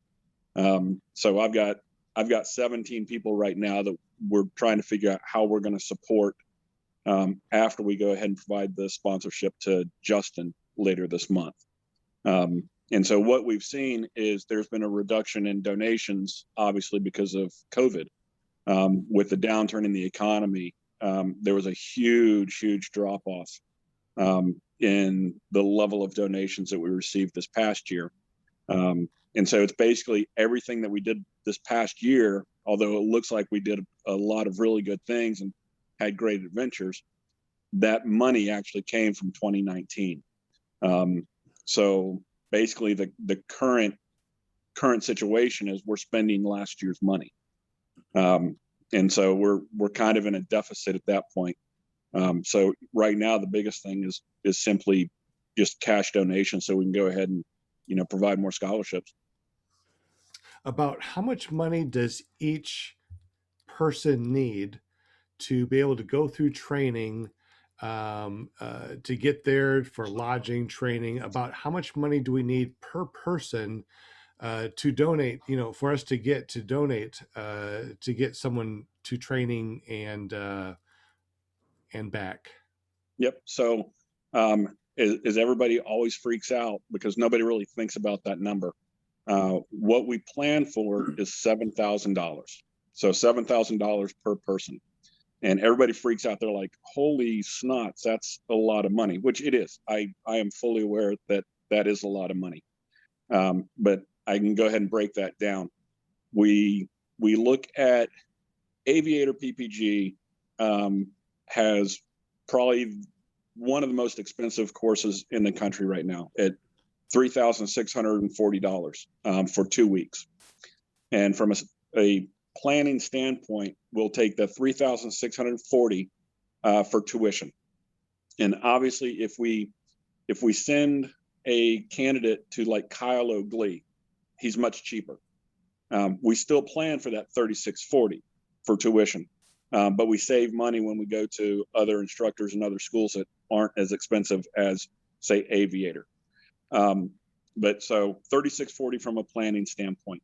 And then we will go to the GSA website, which is the government service website that provides specific numbers on what the federal government identifies as appropriate funding for travel, lodging, and per diem costs. And so anybody can go to the GSA website and look at numbers and try to figure it out. And so anybody can figure out our numbers. I'm not hiding anything at all when I throw this figure out there. And so let's say we do send somebody to Lake Wales. The closest city that is identified on the GSA website is Sebring, Florida. And so we look at Sebring, Florida for 14 days. How much do you get to is appropriate for lodging? And it's roughly about $1,500. And then it's roughly $61 a day. So $61 a day for 14 days for their per diem to cover their meals and incidental expenses. And then the final cost is the travel piece to get them from their home of record to the school. And that may be calculated as mileage. So if they're driving their personal vehicle, it's I believe it's 52 cents a mile from their home of record to the school and then back. Or we just go ahead and buy an airplane ticket and provide a rental car if they need it. And so when we take all those factors, each one of those values is a component that anybody would have to pay if they took time off work and they went on vacation. That's roughly what anybody pays when they go to training. So $7,000 is our planning budget. But what we normally see, like the candidate that we have coming down from Ohio, we're going to save money because he's going to fly. So that saves us a lot in the travel costs because plane takes like $250 right now. The class itself is only 10 days instead of 14 days. So we're saving on the per diem. Fly My PPG and One Up Adventures, their class is cheaper than the $3,640 that Aviator charges right now. So even though we say $7,000, even with this guy coming up, Justin, we're going to come in much shorter than that. So that's the long answer to a very short question. How many people are you able to get through per year on these scholarships? So this past year we had 8. The previous 2 years we had 4. So we're at 16 total alumni that we've sponsored so far. And like I said, at the end of last year, I made a decision to halt the wait list that I had at the end of 2020. I contacted all of those individuals that were on the wait list and told them that if they wanted to continue to pursue this opportunity, they would need to reapply. Very similar to what organizations have to do for a grant each year. And so the wait list was at about 45 people at the end of 2020. And I sent out the message, and then I opened up the nomination process again. And so from January 15th until now, I've gotten 17 brand new nominations, or some of them were holdovers from the previous wait list. So, obviously there was some attrition. Some people just didn't respond, which is good. It kind of helps us out. It lets us know who really wants to be, involved in the sport. So, as of right now, I've got 17 folks. I've got more people than we've been able to put through in our history to date. How many of your alumni actually need wings and motors that don't have them right now? As of right now, we need 1 motor. And then the question is, with Justin coming through training, I'm not sure of his financial abilities or his financial capabilities, because it's not something that we try to provide. It's something that has kind of grown and has been a fantastic addition to our programs. But that's not a primary goal of ours. And every one of our candidates understands that as they come through the program, they're going to learn to fly. The purchase of a wing and the purchase of a motor, it's on them. But if we do get donations, they're greatly appreciated and they really help us out. But it's not a primary goal of ours. But it's kind of turned into a very strong secondary mission that we've been pretty successful with. So as of right now, we need 1 motor that I know of, and then depending on Justin's situation, maybe a motor and a wing. For that wing size, do you happen to know the wing size offhand that he needs? Justin is 205. So he's probably, starting out, I'd say somewhere a 24 or 26 meter wing for a new pilot. Okay, so that's what we're going to be looking at is maybe to be able to help you with wings and motors for your alumni that maybe we can help them purchase, maybe we can help them at least get where they can use. I think Right. that's something that maybe ClearProp can help out, along with donations to Resurgence PPG. Tell us a little bit about smile.amazon.com. Since everybody uses Amazon, how can we help Resurgence PPG with smile.amazon.com? Yeah, so that's really an awesome program. It's actually turned out to be really beneficial for us.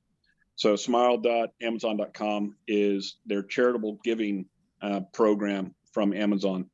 And what you do is you go into your account profile, if you have a Prime account, and you can identify a charity that you want to support. And you can identify Resurgence PPG, select Resurgence. And from that point on, any qualifying purchase you make, a percentage will be donated to us. And the great thing about it is it does not add anything to your purchase total. It's just a percentage that Amazon donates back. It doesn't cost the end user anything. It doesn't cost us anything to administer. We don't have to pay any processing fees or anything for it. It is absolutely free money. And so this past quarter, it was an extra $500. It didn't cost anybody anything. And all it took was people signing up on smile.amazon.com, going through their profile and selecting Resurgence PPG. And we got $500 out of it. And so, you know, you look, that's $2,000 a year. That's free money that we're getting just from you guys shopping, which is fantastic. Sean, can you drop that in the link in the chat? What, smile.amazon.com? Yeah, I don't know. I've got a couple projects coming up that I plan to do a lot of Amazon shopping for. So yeah, so all you do is when you go to smile.amazon.com is that there's a list of all sorts of different charities. I mean, you can choose anybody that you want to, but Resurgence is in that list. So if you have right now a bunch of things in your shopping cart that you have not purchased yet, don't purchase them right yet. Go to smile.amazon.com, have Resurgence as your charity of choice, and then smile.amazon.com, go to your shopping cart and then purchase it. After you purchase, you'll see all of your qualifying items that were sent to or that were qualified to donate to Resurgence PPG, and you have a running total of how much money was sent to Resurgence PPG, which is really awesome. So every time that you go and buy, like, you know, tissue paper, or, you know, get that awesome T-shirt that you wanted, or whatever, you don't have to put any money into it. That Amazon puts money into Amazon and into Resurgence PPG, which is really amazing. Since I learned about that last year, all I do is go to smile.amazon.com. I don't even think about putting amazon.com into the link. I always go smile, and then it pops up smile.amazon.com. And okay, so that's where the problem is for me. So I just been going to Amazon. I set this all up. I'm already I already got Resurgence on the Amazon Smile, but you have to go to Amazon Smile and then go through that to go. So if I just go straight to my Amazon app on my phone, it does not generate any money for them. I have to go through Amazon. They should have changed that. They Amazon should have changed that, because it used to be that way, that you had to go through a smile.amazon.com link. But I believe last year they went ahead and changed it. So now, as long as your profile is logged in, it should go ahead and qualify those purchases. Well, I didn't type in any email or password, and it's already got me up on it says hello Shane, and that's at Amazon Smile. And if I go to I have to go to on my phone. It's obviously not, because I've bought plenty of stuff on Amazon, and it says I haven't donated or haven't generated any monies, which I don't know how that's possible. I got Amazon coming to my house every day. So see what I'm showing right here is that you have to make sure that you have your supporting. I got that. Resurgence, and you can see how much it's generated and all the different charities that that's been generated to. So you have to go to choose one of our spotlighted charities or whatever charities that you want to. So all you got it says Resurgence PPG, location Mountain Holly, North Carolina. Right. So the only way that it will work, see, right now I'm at smile.amazon.com. Right. Go to amazon.com, and then I go to my and try to buy something at amazon.com. It does not go to Resurgence. You have to buy it at smile.amazon.com, if I can spell right. Okay, and it actually says, do you want the app for it? So let me go ahead and see if I can upload the app. And I was under the impression that Amazon had changed that. So that's interesting to see. Yeah, well, I don't know if it's changed that or not. I just know that if I go to Amazon.com, even though I buy it under smile.amazon.com, I have to actually go to my cart under smile.amazon.com to be able to have it go to Resurgence. Gotcha. I don't see a Smile. Well, let me try Amazon Smile. No, smile.amazon.com. Well, that's what I typed in. You want to share your screen so we can see it? If I wasn't on my phone. Oh, you're on your phone? Okay. Hey, can I ask a question real quick? Absolutely. Go ahead. Is Will, is he doing okay? Because he's been pretty much catatonic all night. Yeah. He's messing with his what is that called?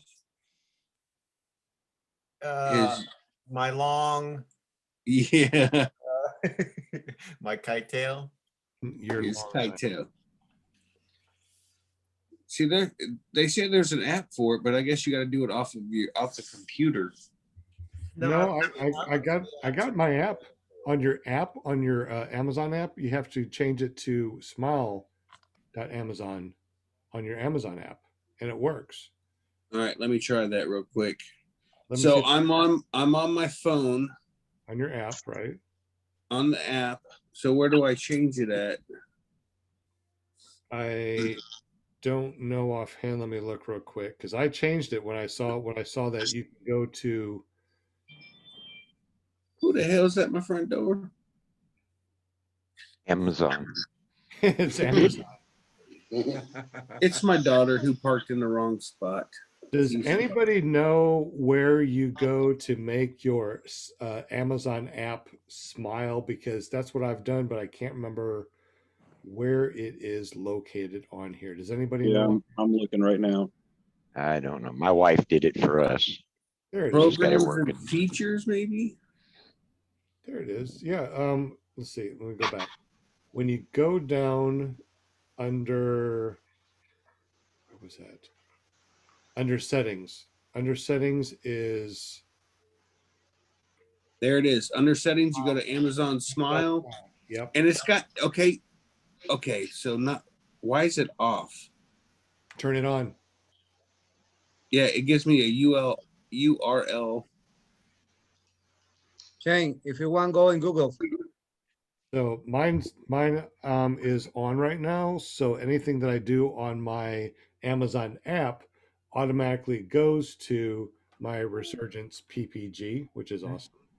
Mine was off too. Well, why have it off? Turn it on. What are you doing? Okay, hold on. We're trying to figure out how to turn on Amazon Smile on your device. See. I'm glad you guys can do this. Okay. It's asking me, okay, getting started. Hold on here. Okay, when you go to Google and you search in Google and you hit go, smileamazon.com, the first thing's coming out is the smile.amazon.com and say, you shop Amazon, give Amazon.com experience, feel good shopping, shop at the smile.amazon.com and will donate to your favorite charitable organization. I know. No cost to you. Yeah. Hi, Natalie. Hey. Real, okay, so I just turned mine on for whatever reason it was not off, but on the computer on my desktop, it's all set up. Now it's set up on my phone. So the next couple purchases that I am going to do the next day or two will hopefully help you out, Todd. And Awesome. I appreciate it, man. Thanks so much. And apparently, I don't know why, I've probably spent $300 the last 2 weeks, and none of that helped because the thing was off. I don't know why it was right. off. All you have to do is donate to Resurgence PPG, whatever cash you want to. It's no big deal. Yeah, it's easy. It's easy. That's not free money though. I need the free money to donate. Change, don't worry. I tell Whatever you- money you owe me, pay to talk. We actually use Donor Box on our website, and it's pretty reasonable with the processing fee. So I think this past month I had to pay like $2.40. So And remember too, guys, if you are on your phone and you don't know what's going on and you don't understand the smile.amazon on your phone, just put things in your cart, okay? When you go to your computer at home, just go to smile.amazon.com, go to your cart, okay? And then make sure that you have your donation set to Resurgent PPG, and then buy your stuff. That's all you got to do. It's really no big deal. And once you have it set to Resurgent PPG, just make sure anything that you buy or put in your cart, just remember to go to smile.amazon.com to purchase everything that's in your cart. It's no big deal. Easy peasy. I'm all set up now. I'm ready to rock and roll. Get busy. Thanks so Shane. much. Is there anything else that we can do, Todd, to help Resurgence PPG as far as like, being able to give free money to you guys, or different ways of giving, maybe something as far as like material, maybe wings or motors that we don't need anymore, or broken motors or wings that we can give you or something like that? How does that work? We've gotten a couple broken motors, and those tend to be, they turn into money pits for us. So they end up not being worth our while, because we end up having to turn around and spend money to get extra parts or get them repaired and that kind of thing. If it's a pretty decent motor and all we have to do is get a prop, that's one thing. If it's an 8-year-old motor that hasn't run in 5 years and all it has is the frame and a motor, if we got to get a harness and swing arms and a cage and a net, and a new prop for it, that turns up being pretty cost prohibitive for us. But really the biggest thing beyond what you guys are already doing is reaching outside the community as you talk to people about, this crazy sport, and they're mesmerized that you fly with a sheet over your head and a lawnmower engine on your back. Just share the mission and what we're trying to do, and explain that we are impacting lives and we're making a difference. And we're hoping that those connections outside the community will eventually turn into more exposure for us, and hopefully better connections to possibly get some larger corporate sponsorship. And I say that because we've received some grants from like Target Corporation. So Target Stores has given us, and it happened simply because somebody went outside the community and talked to somebody else that had a contact. The next thing you know, we were getting money from Target. So it's that kind of thing that we really need at this point, because that's where real money is. That's where big money's floating around. Todd, is there some way that you can maybe make on your Resurgence PPG website a page that explains how to make your Amazon a smile.amazon and use Resurgence PPG, or do you already have that? I don't have that on the site. I do have on the donations page. There is a little portion that will direct people to smile.amazon.com. And it's a link that they can click on, and it'll take them to the page. But it's not a full tutorial on how to go ahead and get it set up. That's something that I probably should do. If there's anyone out there that's listening to this that would like to do a tutorial on how to make Resurgence PPG and use the smile.amazon.com feature, please leave me a comment down below. Reach out to Todd, reach out to myself. Let us know that you've made this, and we'd really appreciate your help. Todd, is there anything else that we can do to help out Resurgence PPG? No, I think what you guys are doing, like I said, and just continuing to show our mission.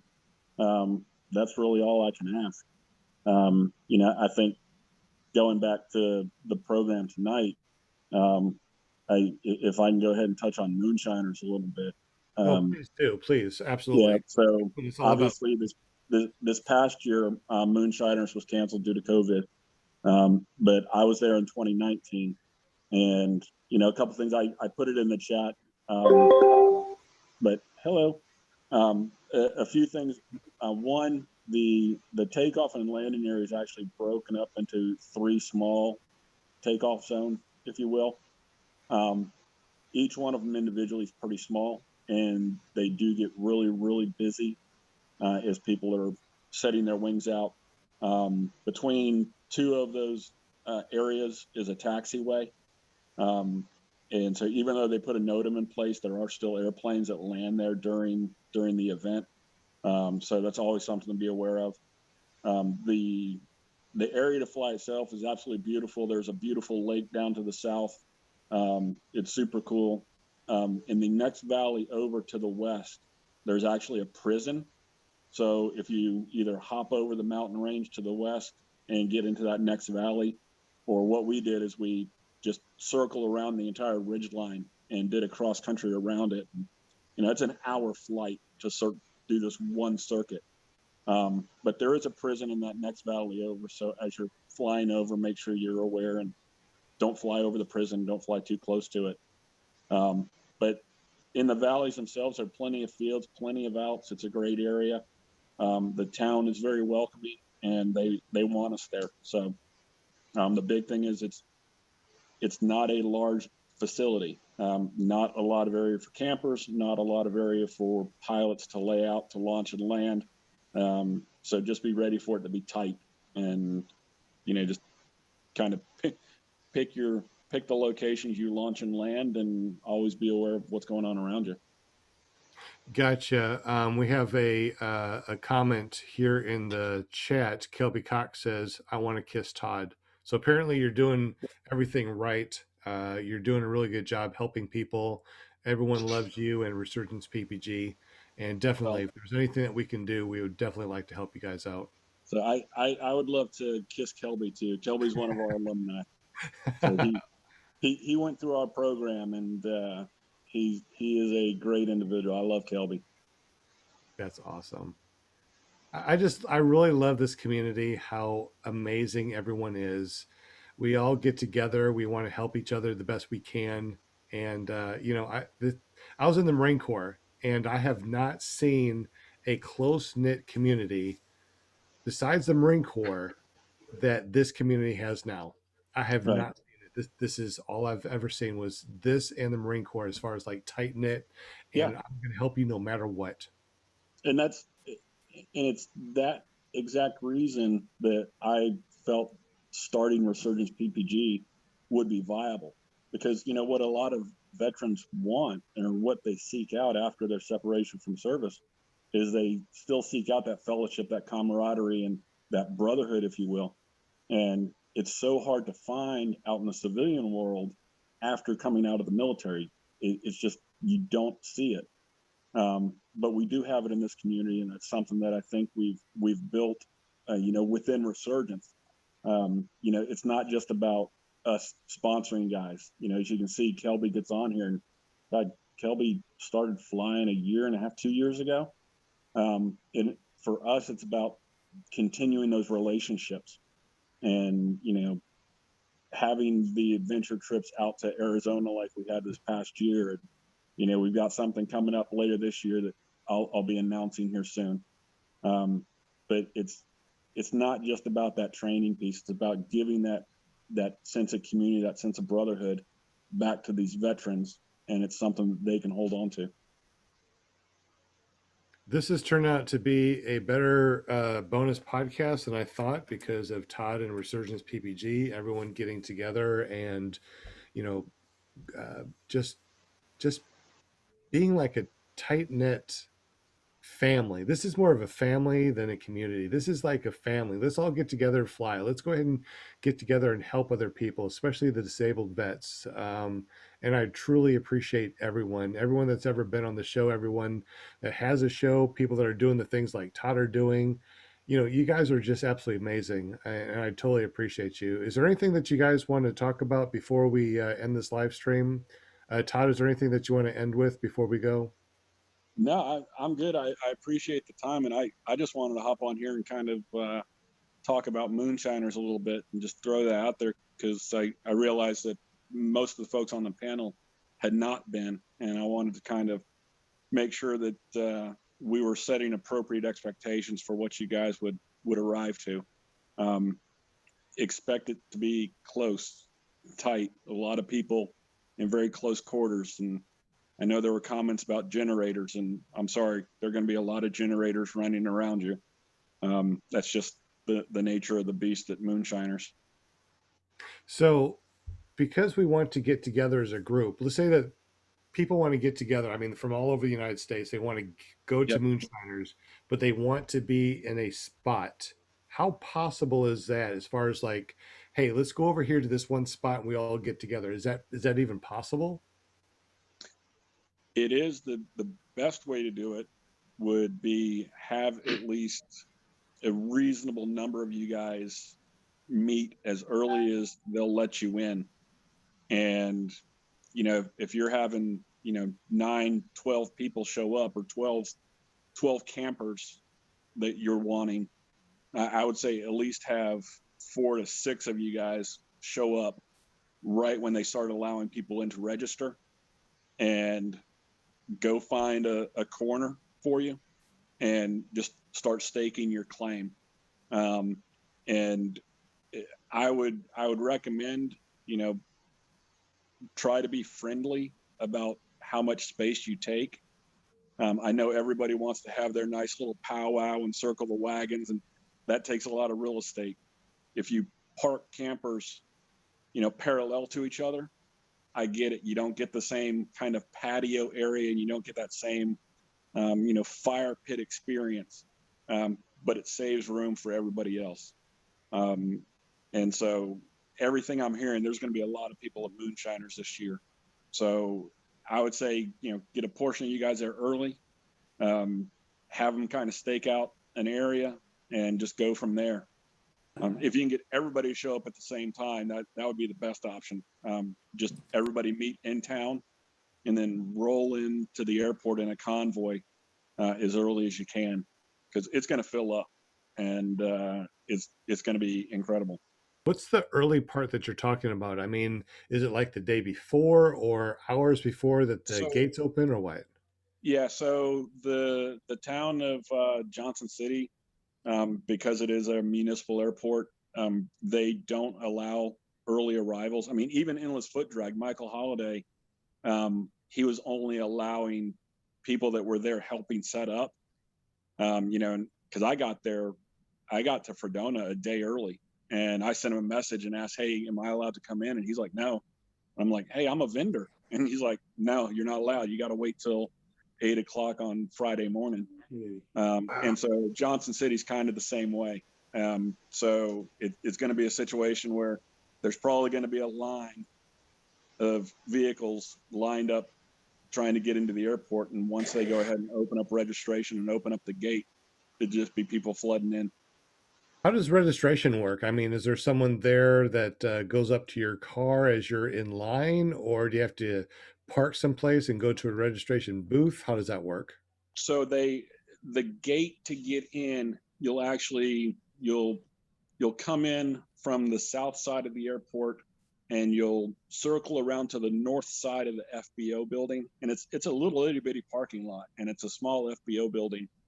But then there will be the gate on the north side of the FBO. And when I went in 2 years ago now, there was somebody right there at the gate.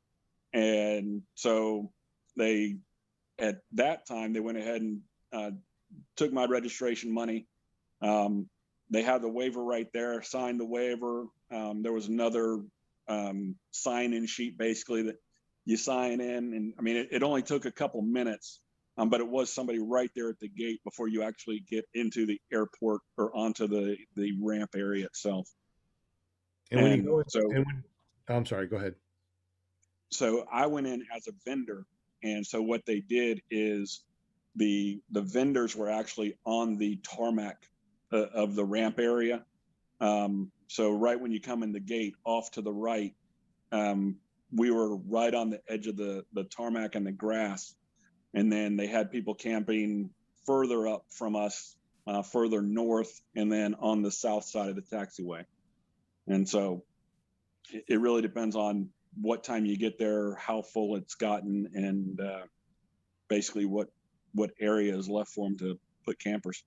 Do they wave you in and just, as you're coming in, they're like, go this way, and you have to just go in succession, or how does that work when you go in? No, they didn't have that many people on staff the year I went, and so it was basically once I paid my registration, the guy standing at the gate, he just pointed and he said, "Hey, go over there and kind of set up right there on the grass."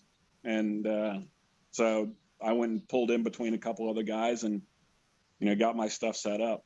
So it's basically they kind of point you in a direction, say, "Hey, you go find a spot, be a good neighbor and park next to somebody you like, and just kind of go from there." It works itself out. I mean, like you said, the community, it's a good community.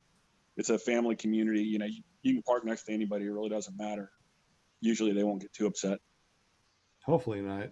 So when you go in and you find different places and they collect the money, are they collecting the money for the entire 4 days or 5 days, or they're just collecting the money for that day, or how does that work? It was for the whole event. Okay, so if you at least it was when I went in and registered. So if you get there at on the 4th, and it's from the 4th until the 8th, they're going to assume that you're going to be there from the 4th until the 8th, and they collect all that money. Yeah, or you tell them, "Hey, I'm leaving on the 6th, so here I'm going to go ahead and pay for my 2 days here." And at that point, it's an honor thing, and they'll be like, "Oh, okay, cool." Because I mean, like with most fly-ins, that last day, especially if it's a Sunday, man, people are popping out of there early. So people are leaving Saturday night, people are leaving Sunday morning. Usually by Sunday afternoon, nobody's left around anyway. So you just let them know how many days you're staying and go ahead and pay them at that point. Okay, that's pretty interesting. Is there any other questions from the panel that you'd like to ask Todd before we separate? There's a question in the chat from Nick Griffith. Do you sell those nice Resurgence PBG jerseys? No. No. No. That's a hard no. Yeah, that's a hard no. Those jerseys were specifically made for anybody that was a participant on our Adventure Wingman trip. So if you see somebody with one of those jerseys, they were in Arizona with us and California when we went to Glamis. And so they, please give them some respect. They are either an alumni or they're somebody that was doing a lot to help Resurgence out for that trip. So it's basically a piece of, nice memorabilia and a token of honor for those guys. Alrighty. I don't have a question, Todd, but I do want to thank you for what you're doing. That's thanks so much. I appreciate it. I know guys like Kelvin appreciate it too.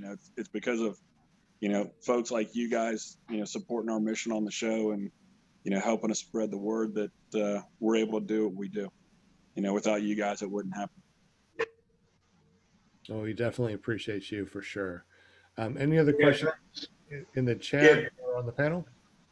Just a quick one. I just want to say thanks for Todd or you, Sean, to help me out with that Smile Amazon because, I've been spending a little bit of money and could have gone your way too, Todd.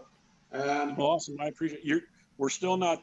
You're still not going to win anything on any of the shows because shipping. No, I know. Thankfully, I've got someone that cares, and he's going to put a package together for me, Sean? Yeah, we're putting a package together for Walter. So, if there's anything at Resurgence that you have, maybe stickers or something, you can send it to me, and I'll put in the package for Walter. Yeah, if you could just shoot me your mailing address and I'll go ahead and send something to you. Okay, that's cool. Walter, you're getting things from all over the place, you lucky duck. Awesome. Thank you all. Just getting back to what you've been talking about, the flyings and all the travel. I can see how it's been building up over the years for you guys. For me, I did it 20, 30 years ago, traveling around Australia drag racing, and it's the same camaraderie. Everyone travels, the expenses, accommodation, fuel, food. That time away, it is a vacation, but you're there also. For us, we were drag racing, so the 3-4 days that you're there, it's just hard on work. But the downtime at night, when you finish racing, between the teams, it's like great camaraderie, and then it becomes a family. When you go state to state and travel around, because you have to in drag racing to score the points, you meet a lot of people, then they come back to your state, you help them out, you might take them on tours and that when you're not racing, it's all a part of getting together, because everyone is doing the same thing. And it's great to see what's going on over there, and love it. I love watching it.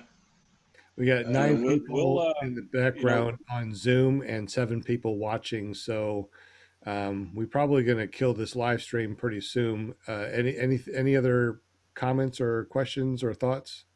It's No, 11. I just want to make sure that Will's still okay. Yeah.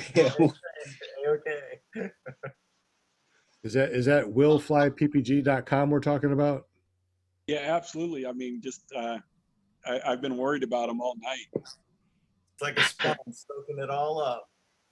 He's like a sponge. He's just absorbing. Yeah. Hey, Todd, are you going to Swanee? No, I'm not going to be able to. I'm thankfully waiting on my second granddaughter to be born. Ooh, so congratulations. So she's due any day now. We're just waiting for her to show up. So I'm kind of stuck here until after that happens. That's awesome. That's the best way of being stuck, is to wait for. Oh, absolutely. No doubt. I'm not going to complain one bit. No kidding. Well, I think I'm going to cut out of here myself. It's 11:41 here, and I got to get up at 5:50 to go fly tomorrow morning. So. Oh, darn. The things that you got to do. Yeah, right. Thanks so much for having me on, Sean. I appreciate the time. Hey, Todd, you can jump on anytime. We're usually on Monday nights at 7:00. If you want to be on, just let me know. You can come on anytime you want to. Seriously. And awesome. thanks I appreciate for all the it. great information too. Oh, thank you so much. All right, guys. If there's nothing else, if everybody has everything off their chest, we've gone. I don't even know how long. Was it 3-4 hours? I have no idea. Yeah, it's almost 10:42 Central Time. Yeah, I jumped on at just a little after 8:30 Eastern, so we're looking almost 4 hours. Whew, my goodness. Well, guys, I really appreciate everyone that's jumped on. This has been a really fun bonus podcast. Make sure you come over to clearproptv.com and check us out. Listen to us on paratalk.org. Run over and check out Resurgence PPG. Make sure that you are part of the smile.amazon.com. Check out everyone on our panel. Thank you, John Wayne, for jumping on. Mark and Amy George. And, of course, the man down under that came over to say, hey, that I got a big old package for you, that we got so much stuff that we're going to send you that's going to cost so much. We appreciate you. And also Kent Stamey sent us $50 for our steaks that we're going to have over in Moonshiners. Did I miss anybody? Walter, thank you very much. Did I miss anybody? Just your co-host. My co-host. Did I not say Shane yet? I thought I said Shane. Not one time. Shane, ppgshane.com. Wow. Don't forget Jim at carepp.com. Mark and Amy George at paraswag.com. John Wayne, thank you very much. Todd over at Surgeons PPG. I think I got everybody. Did I get everybody? How about paramotorgirl.com? And parachick.com. And who? Parachick.com. My goodness. Yeah. Walter, do you have a .com? Do we need to get you one? No. PPG Walter Down Under where.com. All right. Where's Wally? You guys are awesome. Thank you so much. We'll be back Monday evening at 7 p.m. to give away this really cool GoPro knockoff and a bunch of other cool things. So make sure you go over to ClearProp TV for more. Thank you so much. Peace out. Anybody else have anything before we go? And what's Night, the guys. show about? What's Monday show about? What's that? What is Monday show about? What's today's show about? Monday. Oh, Monday, we're going to have these really cool people from paraswagusa.com. Their name is Mark and Amy George. We're going to have something really awesome as far as like a reveal. So if you want to see the most amazing reveal that's going to come on for paramotors, come to clearproptv.com, which is also ppgzone.com/podcast, and check out paraswagusa.com for this amazing reveal. You can't wait to be there because we're also giving away a bunch of cool stuff. Amy's pregnant. No. Here's the hint. Marcus has been working on the website for the past hour and a half. All right, good night, guys. Gotta get to bed. Mark has been working on the See y'all later. See you later, Shane. paraswagusa.com website. All right. Peace out, y'all. Thank you so much for joining. Night, John Boy. We're Audi 5000. See you Monday. Bye. Good night, good morning. I know, right, Walter? What's the weather gonna be like tomorrow? Ah, perfect. I love perfect. Warm. Very warm, steady winds. Okay. Well, I can't wait for that. Okay. Thanks, man. And Hope it comes your way. Good night, all. thanks for joining us, Walter. I got that package for you later. And we're Audi 5000. Thanks for joining us, guys.